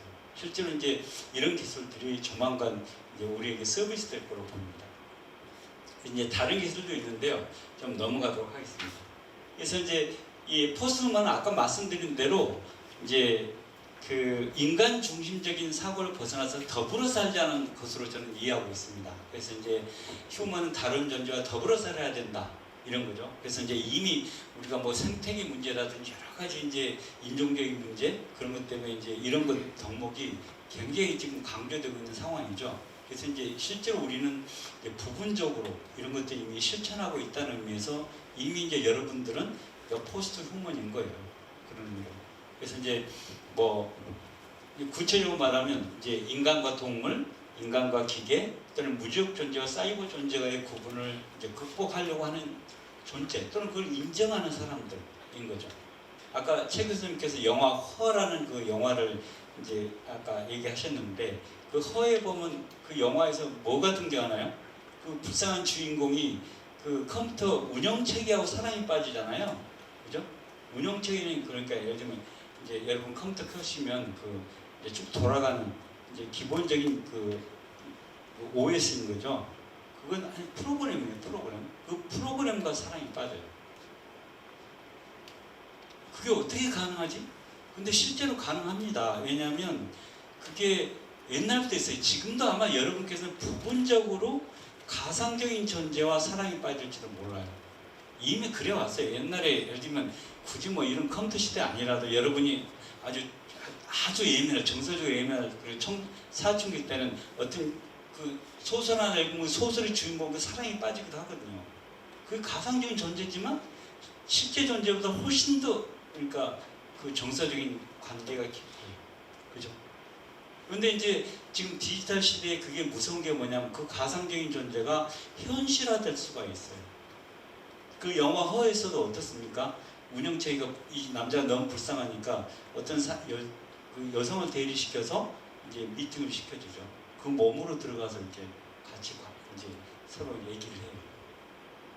언제든지 아까 내 경험을 추출해서 저기다 올렸다가 다시 이렇게 내려왔다가 다른 몸으로 넣듯이 이런 것들이 단순히 가상적으로 있는 게 아니라 필요하다면 우리 현실 세계로 들어와서 우리가 같이 생활할 수 있는 그런 존재가 된다는 겁니다. 제가 그런 얘기를 들었어요. 어떤 분이 이제 TV를 우연히 보다 보니까 어떤 그 노인분이 그런 얘기 하더라고. 그 할머니께서 할아버지가 돌아가셨는데 그 양반 딱 1시간만 봤으면 좋겠다고 그렇게 말씀하시더라고요. 그 양반 더도 말고 딱 1시간만 좀 봤으면 좋겠는데 그런 얘기를 하셨어요. 근데 앞으로 그런 일이 가능할 겁니다. 앞으로는. 왜냐하면 그 양반의 그 평소에 하시던 그런 언행 그런 것들을 다 해서, 그러니까 아까 이제 DNA 말씀하셨는데 그런 식으로 그분의 어떤 생전의 그 몸을 3D 프린팅으로 이렇게 복사해서 거기다 넣어놓으면 그분이 1시간 정도, 아니 뭐 필요하다면 그런 정도로 그대로 행동하실 거예요. 그럴 때 그 노인분이 이 양반 돌아가셨는데 이건 우리가 만들어낸 거니까 우리 기술이 만들어내니까 아니야 이렇게 생각하실까요? 그것도 이제 우리의 실험이 되겠죠. 그래서 이미 이제 이런 것들이 제가 여러분께 이제 아주 나이가 많이 드신 분은 안 계시죠? 그 전라남도 고흥군이라는 곳에는 이미 노인분들에게 그러니까 로봇을 지금 이렇게 배부하고 있습니다. 이제 독거 노인들에게 로봇을 이미 이렇게 이제 한 대씩 이렇게 드리고 있어요. 왜냐하면 노인들이 말상대가 없으면 치매에 걸리기 쉽거든요. 고독감이 휩싸이고 특히 이제 노인들의 그 고독사가 굉장히 우리 사회에 중요한 문제가 되고 있지 않습니까? 그래서 이제 그 사업을 이미 실시하고 있어요. 이제 그런 것들이 뭐냐면 그러니까 이미 우리가 포스트 휴먼 사회에 들어가고 있다는 겁니다. 그래서 이제 물론 쉽지는 않을 거죠. 그러니까 뭐냐면 그러니까 인간이 아닌데 내가 인간이 아니라고 알면서도 내가 점점 애착이 가요. 갈등이 되겠죠. 인간과 비인간의 경계를 왔다 갔다 하는 존재들. 그런 존재들에 대해서 우리가 갖는 어떤 정서적인 갈등들 이런 것들을 우리가 어떻게 해야 될지 그런 것들이 쉽지 않을 거라고 생각합니다. 하여튼 그러긴 한데 우리가 싫든 좋든 간에 그런 사회로 우리가 점점점 지금 가고 있다는 것이죠. 네, 시간이 지금 많이 흘러서요. 내가 이제 결론 부분으로 넘어가도록 하겠습니다. 그래서 이제 그 인공지능도 있고 하여튼 관계가 이런 이제 4가지 존재들의 그 관계가 중요할 것 같고요. 그래서 이제 제가 지금 드리고 싶은 말은 뭐 어떤 거냐면 이제 이런 거예요. 니체 얘기를 좀 잠깐 이제 하면서 헛스르려고 그러는데요. 니체라는 철학자가 이 짜라투스트라는 이렇게 말했다는 그 책에서 이제 이런 얘기를 했어요. 신은 죽었다 이렇게 얘기를 했어요. 아까 이제 유명한 철학자들 한마디씩 이제 엄청난 말을 하잖아요. 그런데 그 말의 의미는 적어도 서구 사회에서는 신에 대해서 죽었다 이런 얘기를 하는 건 아주 굉장한 발언이거든요. 그런데 그 말은 어찌됐건 간에 신으로부터 해방된 인간을 주장한 거죠. 신이 없으면 인간은 더 이상 누구의 구속될 존재가 아니에요. 지금부터 너 자유야. 아까 자유라는 개념이 나오는데 넌 누구한테 의존하고 통제되는 그런 존재가 아니라 자유로운 존재라는 걸 주장하려고 신은 죽었다고 선언했습니다. 그래서 이제 그러면 신이 없으면 우리가 마음대로 되게 되겠네? 그러면 어떤 사회가 될까요? 그 전에 신이 있었을 때는 신이 통제하는 어떤 의미로 좋은 뜻으로 신에 따른 어떤 윤리체계 사회생활을 할 텐데 신이 없으면 마음대로 돼야 되겠죠. 요즘 도스토옙스키가 그런 죄아벌 같은데 뭐 까라마조프가 형제들 보면 그런 일이 있지 않습니까? 신이 존재하지 않아. 근데 저기 보니까 이렇게 남에게 돈 빌려주고 고리대금 저 높아. 저거 안 되겠어. 그러니까 내가 대신 신을 대신해서 그러니까 저 사람을 죽여야 돼. 이런 거잖아요. 그러니까 자 신이 없다면 어떤 일을 해야 될까? 이게 이제 이 신의 죽음으로부터 나온 얘기인데 그런 혼돈된 가치적이고 윤리적인 그런 혼돈 사회를 정리할 존재가 바로 초인입니다. 그래서 이제 원래 이 독일어로 이버멘신이라고 그러는데요. 이제 인간 위에 있는 존재, 초인이죠. 이제 번역을 초인이라고 그러는데 그 초인은 어떤 역할을 하는 존재냐면 지금 우리 주제가 포스트휴먼 사회니까 아까 말씀드렸듯이 인간 말고도 트랜스휴먼, 또는 포스트휴먼, 하여튼 인공지능과 같이 사는 사회에서 우리가 도대체 어떻게 살아야 되냐? 그러니까 신이 없는 세상처럼 우리 인간 중심적인 그런 것들 우리가 다 벗어버리면 우리가 어떤 가치관으로 살아야 될 건지를 그런 새로운 뉴노멀인 거죠. 새로운 가치를 제공할 존재가 이제 21세기 또는 뭐 포스트 휴먼 사회의 초임이라고 생각합니다. 그래서 하여튼 나머지 것들은 좀 얘기가 많이 있는데요. 하여튼 시간이 저도 좀 얘기를 풀면 이렇게 길어져서 죄송합니다. 그래서 이걸로 제 강의를 마치도록 하겠습니다. 네, 감사합니다.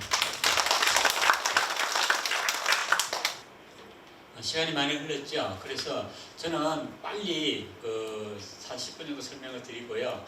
아마도 오늘 콜로퀴움이라서 우리가 좀 토의를 하고 오신 분들이 조금 이야기를 하시고 질의응답하는 게 좋지 않을까 싶어서 빨리 좀 진행하겠습니다.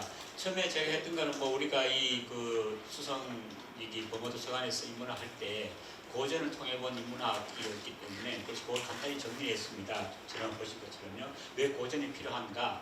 고전이 필요한 것은 신화적으로 세상을 설명하는 방법도 있고 그 다음에 인간이 갖고 있는 어떤 지성으로 설명하는 방법 그거 제가 지난번에 말씀드렸고요. 신화가 뭐라 하는 것 이야기 드렸습니다.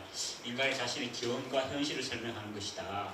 그리고 여기는 현실의 모순을 해명하거나 또는 폭력, 근원적인 폭력을 해명하거나 또는 뭐 그런 이야기를 좀 드렸습니다. 신화의 특징 제가 말씀드렸고요. 보면 책에 있으니까 그냥 보시면 될 것 같습니다. 보통 신화는 이런 네 종류로 이제 갈라서 볼 수 있다. 이건 신화에서 하는 이야기입니다. 잠깐 말씀드렸습니다. 아까 지금 그 최정호 선생님하고 이영희 선생님 두 분이 이제 발표하신 걸 보면은 정말 그 노자 장자를 통한 고전에부터 현대 포스트 휴먼까지 전체를 아우르는 이야기를 하고 있고 해서 오늘 논의가 아마 잘 이어지면 재밌을 것 같습니다. 그래서 제가 빨리 끝내려고 그러는데요. 근데 그 안에 있는 핵심적인 이야기는 사실 어떻게 보면은 관계에 있다고 말을 할 수 있습니다. 이 관계라는 이야기를 하면 우리가 이 제목이 이제 관계, 맺음, 소통 이렇게 되어 있는데 실제로 신화나 또 고전을 보면은 아주 중요한 주제 중에 하나가 사람이 다른 사람과 또는 사람이 자연과 또는 사람이 신과 뭐 어떻게 관계를 맺느냐 하는 것이 굉장히 중요한 주제로 들어있습니다. 그래서 그런 이야기를 잠깐 드리겠습니다. 뭐 여기 보시면 신화에 여러 가지가 나오는데요. 창세기도 어떻게 보면은 그 신화에 대한 이야기도 할 수 있고 그리스 신화라든가 이 모든 것이 어떻게 보면은 사람 사이 관계를 해명하기 위한 것이라고 생각할 수 있습니다. 그래서 간단하게 이야기했고요. 윤리가 뭐냐고 이야기를 많이 하는데 윤리를 이제 사람들이 많이 도덕이나 규범으로 생각하는데요. 사실 윤리라는 말에 또 중요한 의미는 관계 맺이라는 뜻이 있습니다. 여기 보시면 상강오륜 너무 잘 아실 거예요. 상강오륜이 윤리의 아주 중요한 덕목 중에 하나인데 오륜의 핵심은 여기 있습니다. 사실은 어떻게 내가 내 주위에 있는 사람과 관계를 맺느냐 하는 문제예요. 국가와 또는 뭐 왕이지만 하든 국가와 그 다음에 부부와 그 다음에 아버지와 형제와 또는 그 바깥에 있는 친구와 등등의 관계 맺음에 대한 이야기를 하고 있습니다. 그런데 이 관계 맺음 이야기 할 때 고전이 하는 이야기가 제가 아까 폭력 이야기 했었는데요. 아주 중요하게 다루는 것이 뭐냐 하면 이 폭력에 대한 이야기를 다뤄요. 뭐냐 하면 사람이 살아갈 때 아까 그 최종원 선생님께서 그 저기 인간의 어떤 그 삶에 대한 이야기를 하고 있었는데 인간이 당면하는 가장 중요한 그 과제 중에 하나가 뭐냐 하면은 우리 사이에 어쩔 수 없이 폭력이 있다는 겁니다. 악이 있고 죄가 있고 잘못이 있고 그래서 폭력이 생긴다는 이걸 이야기하는데 그래서 고전이 신화든 또 고전에 있던 학문적인 것이든 핵심적으로 하는 이야기는 어떻게 우리 사이에 있는 이 폭력을 막을 것인가 하는 것이 핵심이라고 이야기를 합니다. 그래서 여기 보시면 이제 이 아힘사라고 해서 인도에서 우리가 생각할 때 인도가 아주 오래전부터 그냥 그 고급의 문화와 철학을 만들었다고 그러는데 거기서는 아힘사라는 말을 하면서 사람 사이의 폭력을 어떻게 끊을 것인가 이야기한다고 합니다. 그런데 그 이외에도 다른 문화권에서도 다른 표현이지만 황금률이 모든 문화권에서는 공통적으로 나오고 있습니다. 성경에서도 보면은 네가 인간이 지켜야 될 규범은 두 가지라고 이야기하죠. 신을 사랑하고 서인을 사랑하는 그만큼 이웃 사람을 사랑하라고 이야기합니다. 그런데 육아에서도 똑같은 이야기해요. 여기 공자님 한 이야기 있죠. 기소부력 물시여인. 네가 사람에게 원하지 않는 것을 남에게도 하지 마라. 네가 원하지 않는 것을 남에게 하지 마라. 이런 이야기를 합니다. 자, 이게 황금률인데요. 이게 아힘사라는 이제 저거고요. 내가 남에게 바라는 대로 남에게 해주어라. 또는 반대로 네가 원하지 않는 것을 남에게 하지 마라. 황금률인데 이게 고전에 있는 핵심적인 내용 중에 하나가 바로 여기 있다고 합니다. 많은 사람이 이야기합니다. 즉 사람 사이에 불가피하게 있는 폭력이나 악이나 잘못을 막는 방법은 무엇이냐 하면 네가 원하는 것을 남에게 해주거나 또는 네가 원하지 않는 것을 남에게 하지 말라는 그 황금률이라고 이야기합니다. 이것을 아까 말했던 인도 철학에서는 아힘사라고 해서 폭력을 막는 방법 뭐 이런 이야기를 하고 있고요. 이 핵심은 사람과 사람이 어떻게 관계를 맺느냐 하는 그 문제라고 설명을 하고 있습니다. 그래서 이걸 제가 보여드렸고요. 우리가 갖고 있는 조선시대 뭐 잘 아시지만은 조선시대는 이제 성리학의 국가지 않습니까? 근데 조선이라는 국가는 국가 전체가 백성을 교육시키는 어떤 교육 국가라고 말할 수 있어요. 정말 철학적인 국가고 도덕적인 국가고 규범적인 국가인데 국가 전체가 그 선비들이 다스리면서 백성들을 교육시켜서 어떻게 좀 그 성인군자와 같은 도덕적인 사람을 만들자. 이게 조선이라는 국가가 움직였던 그 핵심적인 원리였습니다. 그래서 상강현실도, 오른현실도 같은 이런 것을 만들어서 계속 인쇄를 해서 계속 백성들한테 배포를 해서 이 생활을 하도록 그렇게 했던 국가죠. 예. 자, 그리고 이제 이 도서관에서 이제 고전을 한 권 이야기하자고 해서 관계 매점에 대해서 할 수 있는 고전을 한 권 제가 추천을 했습니다. 인터넷에서 보니까 저 책이 있더라고요. 이게 마틴 부버의 Ich und Du라는 나와 너라는 책인데요. 이것만 간단히 설명하고 우리 두 분 교수님 모셔서 청중과 같이 토론하는 그런 시간 갖도록 하겠습니다. 나와 너라는 이 작품은 뭐 1923년에 썼으니까 어떻게 보면 굉장히 최근의 작품인데요. 사실은 마틴 부버라는 사람은 그 탈무드 또는 그 기독교 이전에 있는 유대교의 신비주의 사상에 아주 깊이 심취했던 사람이고 그 고전에 아주 해박했던 사람입니다. 그래서 이 사람이 그걸 바탕으로 해서 세계를 설명할 때 관계를 가지고 세계를 설명해요. 그게 여기 나오는 이겁니다. 세계는 관계 매점의 양상에 따라서 두 개의 세계로 갈라진다. 또는 말도 두 개로 갈라진다 그래요. 말도 두 개로 갈라지고 우리 사람과 관계도 두 개로 갈라지고 또는 사람도 이런 관계에 따라 두 개로 갈라지고 세계조차도 갈라집니다. 그게 뭐냐 하면 여기 나오는 나와 너의 관계와 나와 그것의 관계다 이렇게 설명을 합니다. 뭐 아시는 것처럼 나와 너의 관계는 뭔가요? 내가 누구 보고 너 그러고 할 때는 친구잖아요. 우리가 자식들 보고 너 그러듯이 또 친한 친구끼리 아무리 나가 들어도 너라고 그러지 않습니까? 그건 뭐냐 하면 인격적 관계예요. 너라고 이야기하면서 교회를 뭐 폭력적으로 휘두르거나 뭐 그렇지 않지 않습니까? 그래서 마틴 부버가 말하는 나와 너의 관계는 내가 인격적인 관계를 맺는 어떻게 보면은 친구일 수도 있고 가족일 수도 있고 또는 뭐 하도 가까운 관계 그걸 이야기하고요. 나와 그것의 관계는 뭐냐면 그것은 여기 보시는 것처럼 사물이지 않습니까? 그러니까 내가 사람을 이용하거나 사람을 물건처럼 대하는 관계를 나와 그것의 관계로 이야기합니다. 그러니까 마틴 부버가 하고자 하는 이야기는 관계 맺는다는 것은 아까 제가 고전부터 시작해서 뭐 황금률도 이야기하고 그 다음에 뭐 이제 그 상강오륜도 이야기했었는데요. 마틴 부버가 생각하기에 사람이 맺는 관계는 딱 두 가지라는 겁니다. 인격적으로 너와 관계를 맺느냐 아니면 너를 이용 가치로 또는 뭐 이용 대상으로 맺느냐 이 관계라는 거예요. 그렇게 그런 관계에 따라서 말도 두 개를 갈라지고 세계도 두 개를 갈라지고 심지어 무슨 이야기를 하냐 하면요. 내 자신도 사물화 된다고 이야기합니다. 즉 내가 내 친구를 또는 내 가족을 또는 내 아들을 뭐 대상으로 내 목적을 위한 대상으로 삼으면 내 자신도 어떻게 보면은 물건처럼 바뀌어진다는 그런 이야기합니다. 그래서 마틴 부버 이야기는 내가 남에게 올바른 사람으로 대우를 받고 싶으면 나도 그를 인격적으로 대해줘야 된다. 그래서 나와 너의 관계를 맺어야 너 자신도 너가 되고 그도 너가 된다 이런 이야기합니다. 그런데 그것을 안 하고 내가 그를 사물처럼 대하면 나와 그것이라고 대하면 나도 사물처럼 물건처럼 다뤄준다는 거예요. 우리 그런 거 많이 보지 않습니까? 그 자본주의 사회에서 뭐 회사에 취직했을 때라든가 또는 무슨 뭐 요즘 아직도 그 아동 인신매매가 있다고 그럽니다. 그래서 애들을 잡아서 뭐 그 인건비가 싸니까 아동 노예 노동을 시킨다든가 또는 장기 이식을 시킨다든가 이런 관계가 있을 때 그 관계를 뭘 이야기해요? 사람을 물건 취급하는 거지 않습니까?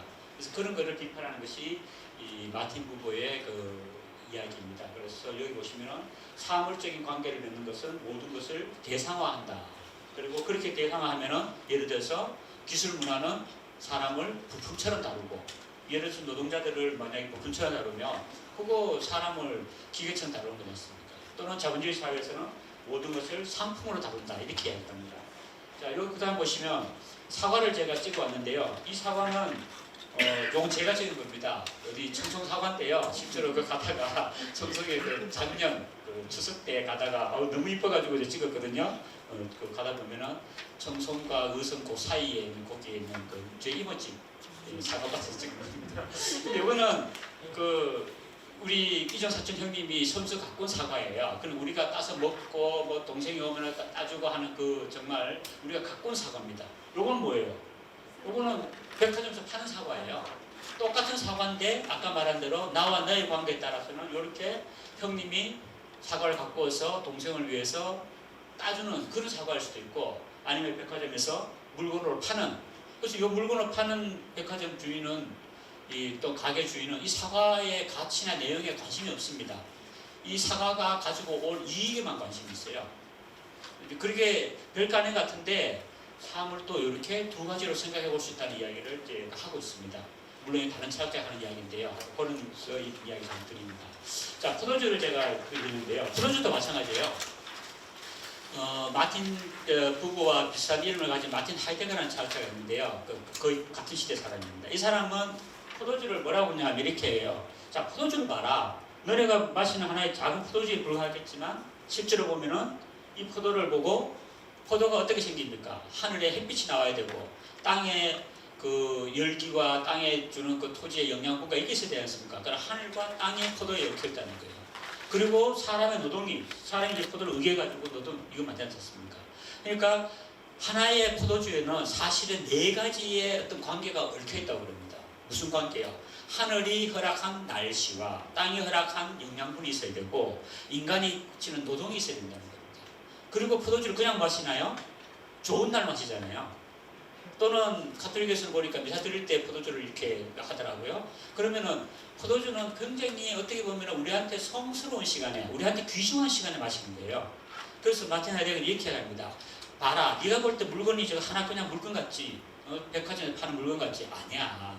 거기는 하늘이 준 해가 있고, 땅이 준 그 어떤 그 풍파함이 있고, 인간의 노동이 있고, 그리고 그걸 가지고 우리는 우리한테 아주 귀중한 시간에 그걸 마신다. 삶을 또 이렇게 그냥 네가 볼 때는 파는 물건처럼 보일지 모르지만 우리가 어떻게 하느냐에 따라서 우리가 어떻게 관계 맺느냐에 따라서 아주 귀중한 물건이 될 수 있다는 이런 설명을 하고 있습니다. 그래서 그 다음에 이렇게 해요. 세계 사방이랍니다. 하늘과 땅, 신적인 것과 죽을 이게 잘 안 돼서 그냥 할게요. 죽을 자들과 신적인 것이 모여서 하나의 포도주에는 세계 사방에 얽혀 있다.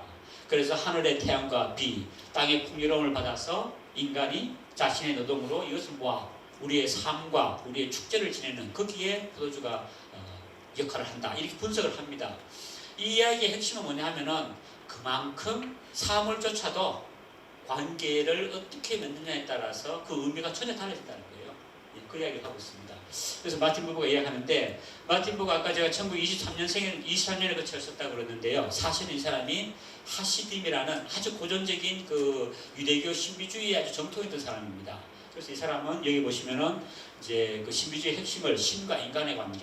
그래서 이 사람은 이제 유대교 구약 성서가 유대교 경전이기도 하지 않습니까? 그래서 창세기에 이제 인간이 죄를 짓고 낙원 쫓겨났을 때 하느님이 와서 죄를 진 아담을 찾습니다. 너 어디 있느냐 하고 찾습니다. 그러니까 사람들이 물었다 그래요. 아, 하나님도 모르는 게 있구나. 신도 모르는 게 있구나. 어디 있는지 못 찾았구나. 그럴 때 마틴부가 뭐라고 하냐면 그게 아니다.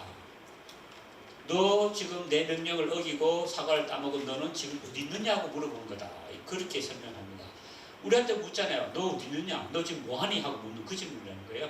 그래서 신비주의를 설명하는데 그 다음에 나오는 게 바로 또 카인을 보고 아시잖아요. 또 동생을 질투해서 그 형이 동생을 죽입니다. 그랬을 때 하느님 묻죠. 카인에게 너 동생 어디 있느냐 하고 물어봅니다. 그거 몰라서 물었나요? 그것도 알고 물어보는 거죠. 너 동생 어디 있느냐?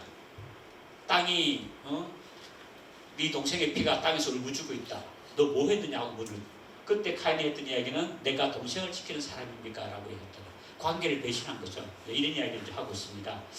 그래서 이런 이야기 설명드렸고요. 그래서 하이데거 같은 사람 아까 그 이야기 하면서 사물을 사이 짓는 관계 맺음을 설명하고 시간을 때와 때 사이에 있다. 공간을 터와 터 사이다. 사람을 사람과 사람 사이다. 이렇게 이야기를 표현을 합니다. 관계를 보는 걸 설명하죠. 자, 그 다음 보시면 이것만 끝나고 갈게요. 아까 그 생텍쥐베리 좋아하신다고 잠깐 그 두 분 선생님 이야기하시면서 이야기했었는데요. 생텍쥐베리의 어린 왕자 많이 보셨을 거예요. 거기 보면은 별에 두고 온 장미를 어린 왕자가 지구에 왔다가 지구에 보니까 너무나 많은 장미가 있으니까 놀랍니다. 아니 우리 별에는 장미가 하나뿐인데 여기 왜 장미가 많냐? 내 별에 두고 온 그 장미가 왜 나한테 귀하냐라고 물으니까 여우가 뭐라 그러죠? 그것은 길들여져서 그렇다. 그게 뭡니까? 내가 걔랑 관계를 맺었기 때문에 그 장미가 니한테 귀중한 거다. 그 이야기를 이제 하고 있습니다. 자, 이걸 제가 보면은 요것만 보면요, 행복의 비밀이라는 책 아마 보신 분 계실 거예요. 그 조지 벨런트라는 영국 책임자입니다. 이 사람이 하버드 대학교를 졸업했던 상위 10%의 사람, 268명의 사람들을 75년 동안 그 장기적으로 추적했던 연구를 수행합니다. 연구 책임자만 3번이 바뀌어요. 마지막으로 낸 사람이 조지 벨런트인데, 하여튼 결론은 이겁니다. 행복하기 위해서 뭘 해야 될 것인가? 아까 뭐 했지만 행복이 가장 중요한 어떤 덕목이지 않습니까? 근데 행복이 뭔가요? 뭐가 행복일까? 그랬을 때 조지 벨런트는 3가지 이야기해요. 이 268명의 상위 뭐 1%, 뭐 5%, 뭐 하버드 대학 출신이니까 어떻게 보면 상위 1%일 수도 있겠죠. 이 사람들이 자기의 삶에서 행복을 얻기 위해서 뭐라고 해야 했던가를 3가지를 제시합니다. 첫째, 스스로의 성장과 존재를 성취해야 된다.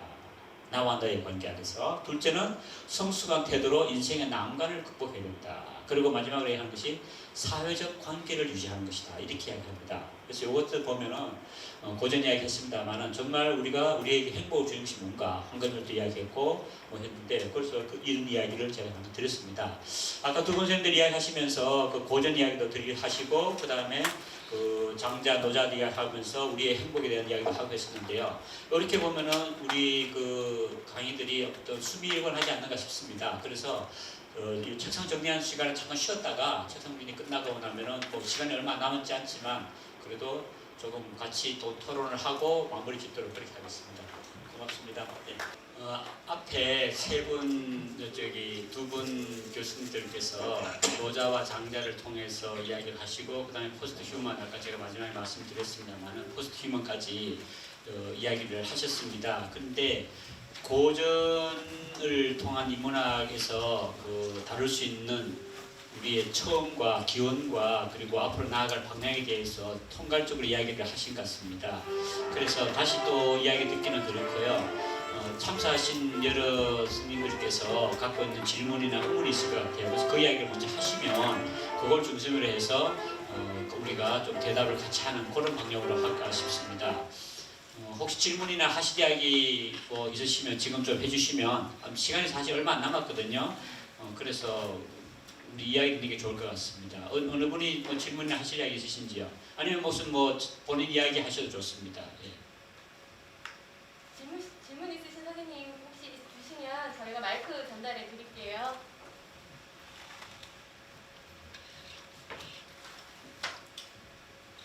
중요한 주제 중에 하나 했던 것이 또 행복에 대한 이야기도 했거든요. 근데 행복이 우리가 누구나 행복하고 싶어 하는데 행복이 뭐냐? 과연 그게 물질적인 행복이냐? 아니면은 사람과 올바른 관계를 갖는 게 행복이냐? 등등도 생각할 수도 있고 여러 가지를 이제 이야기할 수 있을 것 같습니다. 그래서 평소에 생각하시는 거나 질문이나 하실 이야기 있으시면 어느 선생님들 지적해서 이야기하셔도 좋고요. 질문하시면 그걸 가지고 좀 이야기를 드리도록 하겠습니다. 예. 한 분이요? 예. 질문이 2개 지금 왔는데요. 그럼 이 질문을 잠깐 읽고 이야기하는 동안에 질문 생각하시면 이야기하셔도 좋을 것 같습니다. 2가지 질문인데요. 하나씩 차근차근 이야기. 하나는 질문이 딱 그 두 분 선생님께 온 질문이네요. 하나는요. 급변하는 사회에서 여전히 고전을 읽어야 하는 이유는 무엇입니까? 물었거든요. 이거는 노자와 장자를 설명하신 최재모 선생님께서 대답하셔야 될 것 같고요.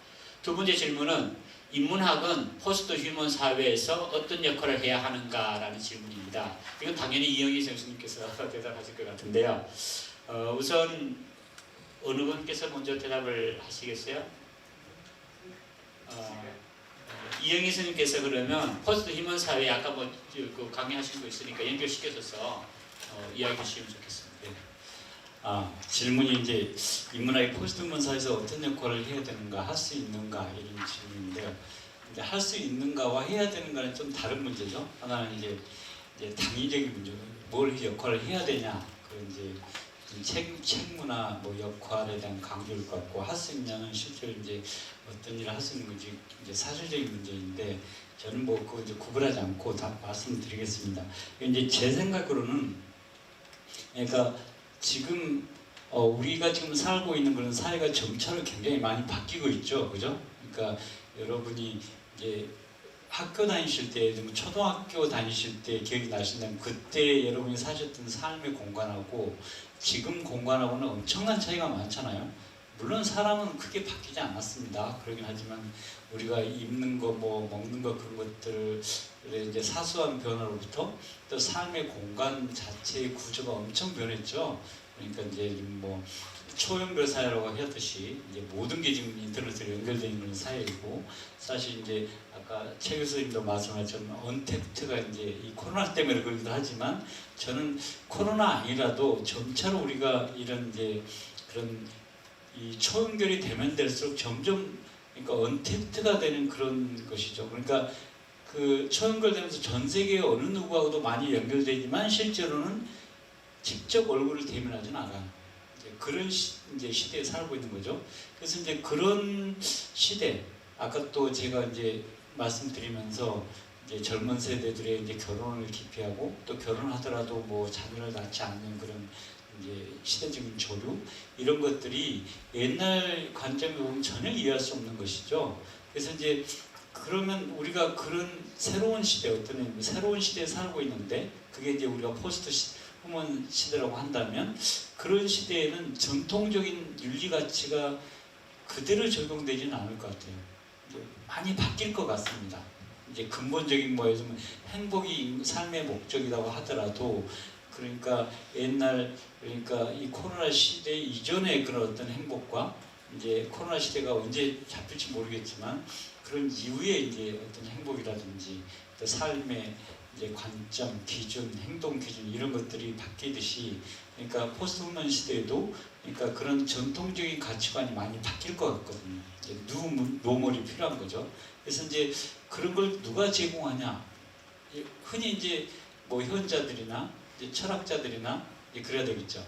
근데 지금 질문과 관련시켜서 제가 말씀드리고 싶은 것은 그건 인문학이 해야 될 일이라고 봐요. 그러니까 특히 인문학이라는 게 이제 우리가 흔히 접하는 인문학은 고전을 통해서 있지 않습니까? 그러니까 우리가 이제 문자 시전, 뭐 기원전 수천 년 전부터 지금까지 쭉 되는 그런 수많은 고전 속에 우리가 찾고자 하는 그런 어떤 이제 그런 것들이 들어있을 것 같습니다. 그러니까 그건 이제 우리의 임무인 거죠. 그러니까 그게 지금 뭐가 어떤 기준이 될지, 그러니까 포스트 휴먼 시대에 우리가 추구해야 할 어떤 이제 가치라든지 그런 것들이 뭐가 되어야 될지는 이제 물론 우리가 뭔가를 개발하겠죠. 마치 이제 새로운 뭐 어떤 뭐 백신 개발하듯이 우리가 새로운 가치를 개발하겠지만 하늘 아래 새로운 곳이 없다고. 그러니까 우리가 뭔가를 개발하려면 그런 것들을 개발할 수 있는 어떤 소재가 필요하겠죠. 우리가 생각하는 어떤 소재가 필요하고 우리의 생각을 자극하는 어떤 상상력을 자극하는 것들이 필요한데 그런 것들이 바로 인문학적 고전이라고 생각해요. 그러니까 이제 뭐 흔히 말하면 이제 인문학적 고전이 뭐 철학적도 있고 문학적도 있고 시도 있고 다양한 뭐 인문학에서 이제 폭넓게 생각하면 예술도 있지 않습니까? 그런 것들 포함해서 수많은 것들이 이제 그 수많은 고전 속에 녹아 있는 어떤 삶의 지혜, 아까 삶의 기술도 이제 포함되어 있는데 그런 것들을 통해서 이제 포스트 휴먼 시대에 우리가 추구해야 할 어떤 가치, 어떤 삶의 기술 그런 것들이 이제 개발될 수 있지 않을까 그렇게 생각합니다. 네. 정확히 대답을 해주시는 것 같습니다. 결국 인문학이라는 게 우리 삶과 우리의 그 어떤 본질적인 문제를 성찰하는 거니까 포스트 휴먼에 대해도 뭐 인간은 분명하지 않습니까? 그래서 그런 문제를 아마 정확히 이해하신 것 같고요. 그런 것을 보면은 우리가 가야 될 미래는 어쩌면 또 고전에 머물러 있을 것 같습니다. 그래서 그 질문도 마침 그 고전에 대한 질문을 하셨기 때문에 여기에 대해서 우리 그 최진모 선생님께서 고전에 대한 이야기 하실 것 같습니다. 예, 죄송한데 질문해 주신 분 얼굴 한번 뵈도 될까? 가셨어요? 아 예. 아주 뭐 묵직한 질문이랄 수도 있고 좀 고전적인 질문일 수 있는데요. 고전을 읽는 이유, 보통 그 뭐라 그럴까 우리가 학교 지금 현재도 그렇습니다. 삶을 어떻게 사는가는 그 자기 인생 혹은 또 내면 세계 또 관계 맺고 아까 신성환 교수님께서 사이의 존재를 했지만 우리는 어쨌든 사람 사이에 살아야 되고 또 사물과 접촉을 하면서 살아야 되는데 결국 그 감성과 감정을 가진 인간으로서 어떻게 살 건가 하는 설명들을 지금 뭐 윤리학도 있고 뭐 여러 가지 정치학도 있고 분류돼 있지만 과거에는 그 사람과 혹은 또 자연과 사물 사이에서 살아가는 사용 설명서라 그럴까 매뉴얼 사용 그 설명서 매뉴얼 같은 것을 전해주는 것 뭐 간단하게 정리한 그 말씀드리 그런데요. 근데 고전이란 말 옛고자를 보면은 우리가 뭐 클래식 하는 클라시쿠스 상위의 고급의 뭐 이런 데서 나와서 과거에는 그리스 로마적인 것 또 동양으로 보면 삼경, 오경 이렇게 그런 것을 이제 고전이라고 하지만 원래 고자라고 하는 것은 옛고자의 고는 고야에서 까닭고자 그러니까 옛고자는 열 사람을 뜻하는 많은 사람을 뜻하는 열십자가 있고 밑에 입이 있으면 입구자 많은 사람들의 입과 입을 통해서 전성되어 오는 것은 틀린 게 없다. 그래서 예전 어른들 말씀하시 옛말에 틀린 게 없어. 그거는 보편화될 수 있고 모범적으로 스탠다드 모범화될 그래서 고의 전자란 말이 붙는 게 한나라쯤에 붙습니다. 근대 일본에서 이제 클래식이란 말이 고전 말하고 만남을 통해서 일본과 근대의 줄에 의해서 이렇게 고전이란 말이 나오는데 그래도 우리가 읽을 그래 고급의 그래도 인간 삶을 리딩해가는 가치가 있는 것 정도로 해주면 되는데 한 가지 제가 말씀드리고 싶은 거는 이제 그러면 지혜라고 하는 것은 왜 발전을 안 하는가 이런 물음을 묻는 철학자가 있습니다. 신생 버트란드 러셀입니다. 서양 철학사에서 지식은 발전을 하지만 지혜는 발전해오지 않았다. 결국 사실은 차축 야스퍼스 같은 철학자가 차축 시대 차를 이렇게 구동해가는 축이 있죠. 그런 축의 시대에 묘하게도 서양에는 소크라테스, 플라톤, 동양에는 뭐 예수 그리스도 또 뭐 노자, 석가, 공자, 기라성 같은 존재들이 나오죠. 사실 그분들이 2500년 전에 말씀한 그 이후에 많은 철학자들이 있지만 사람들이 있지만 아직도 뭐 성경을 읽고 고전을 읽는 이유가 그분들 말씀을 듣는 거잖아요. 그런데 따지고 보면은 공자왈 할 때 왈이라는 글자를 쓰는 전통이 동양에 있습니다. 서양에도 있어요. 예수께서 가라사대 그 가라사대하고 왈이라고 하는 전통 마이클을 진 자가 자격을 갖춘 자가 있죠.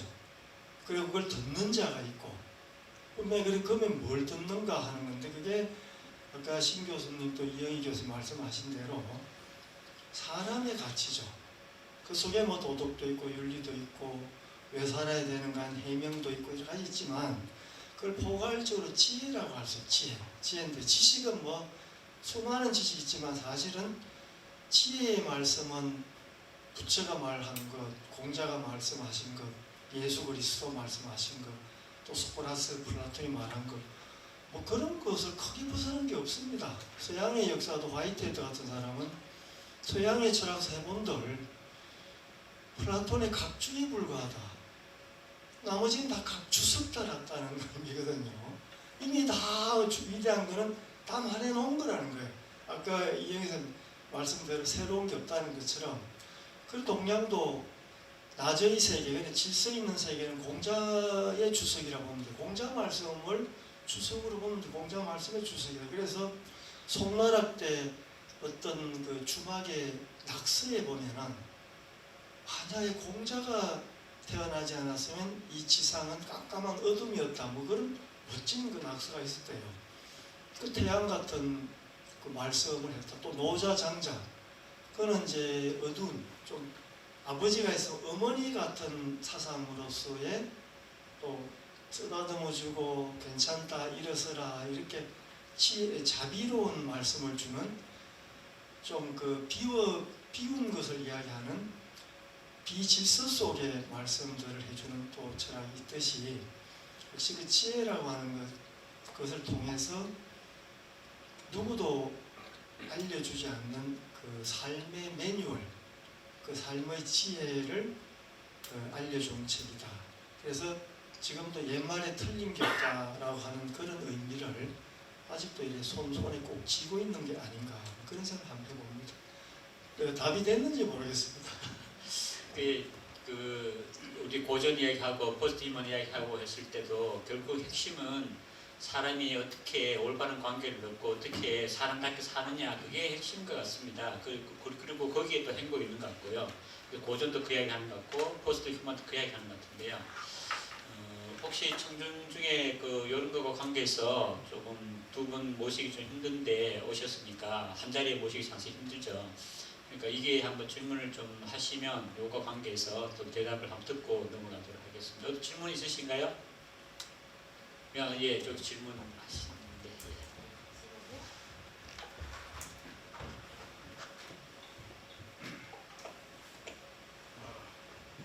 오늘 강의를 잘 들었습니다.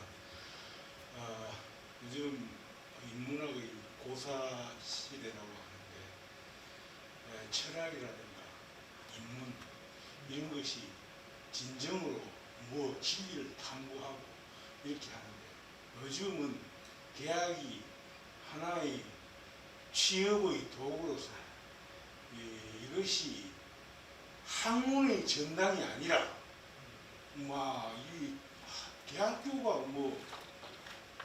기업에 들어가기 위한 하나의 준비 기관으로 전락한 그러한 슬픈 현실입니다. 어떻게 하면 우리 인문학을 좀 꽃피워서 진정으로 철학이라든가 진짜 학문을 우리가 살릴 수 있을까? 좀 어려운 질문이지만 어려운 질문은 아니고요. 가장 필요한 질문이고 가장 정직하게 대답해야 될 질문이라고 저는 생각합니다. 마무리 삼아서 제 생각에는 이게 가장 핵심적인 질문 같아서 선생님들 각자 한 번씩 이야기 듣고 저도 한번 이야기하고 해서 그리고 청중 중에 답이 생각하시는 분 계시면 그것도 해서 마무리 삼아서 그 이야기 하도록 그렇게 하겠습니다. 우선 이영희 스님께서 또 총대를 매셨다고 이영희 스님께서 사실 이 문제 굉장히 중요한 문제고 특히 명문대를 중심으로 더 큰 문제가 많습니다. 명문대 간 학생들이 많은 학생들이 좋은 데 왔으니까 이제 잘 취직될 거다 이렇게 생각하는데 얼마 전에 연세대학교 졸업식에서 인문대 학생들이 플래카드를 걸었습니다. 보신 분 계실 거예요. 연대 졸업하면 뭐하냐 백순대라는 그런 게 있거든요. 슬픈 현실이기도 하지만 사실은 잘못된 현실이기도 합니다. 그래서 거기에 대한 이야기를 또 연대와 쌍벽을 이루는 고려대학교니까 고려대학교 선생님께 듣도록 하겠습니다. 네, 제가 이 자리 배치가 좀 잘못된 것 같습니다. 이 마이크 나옵니다. 네.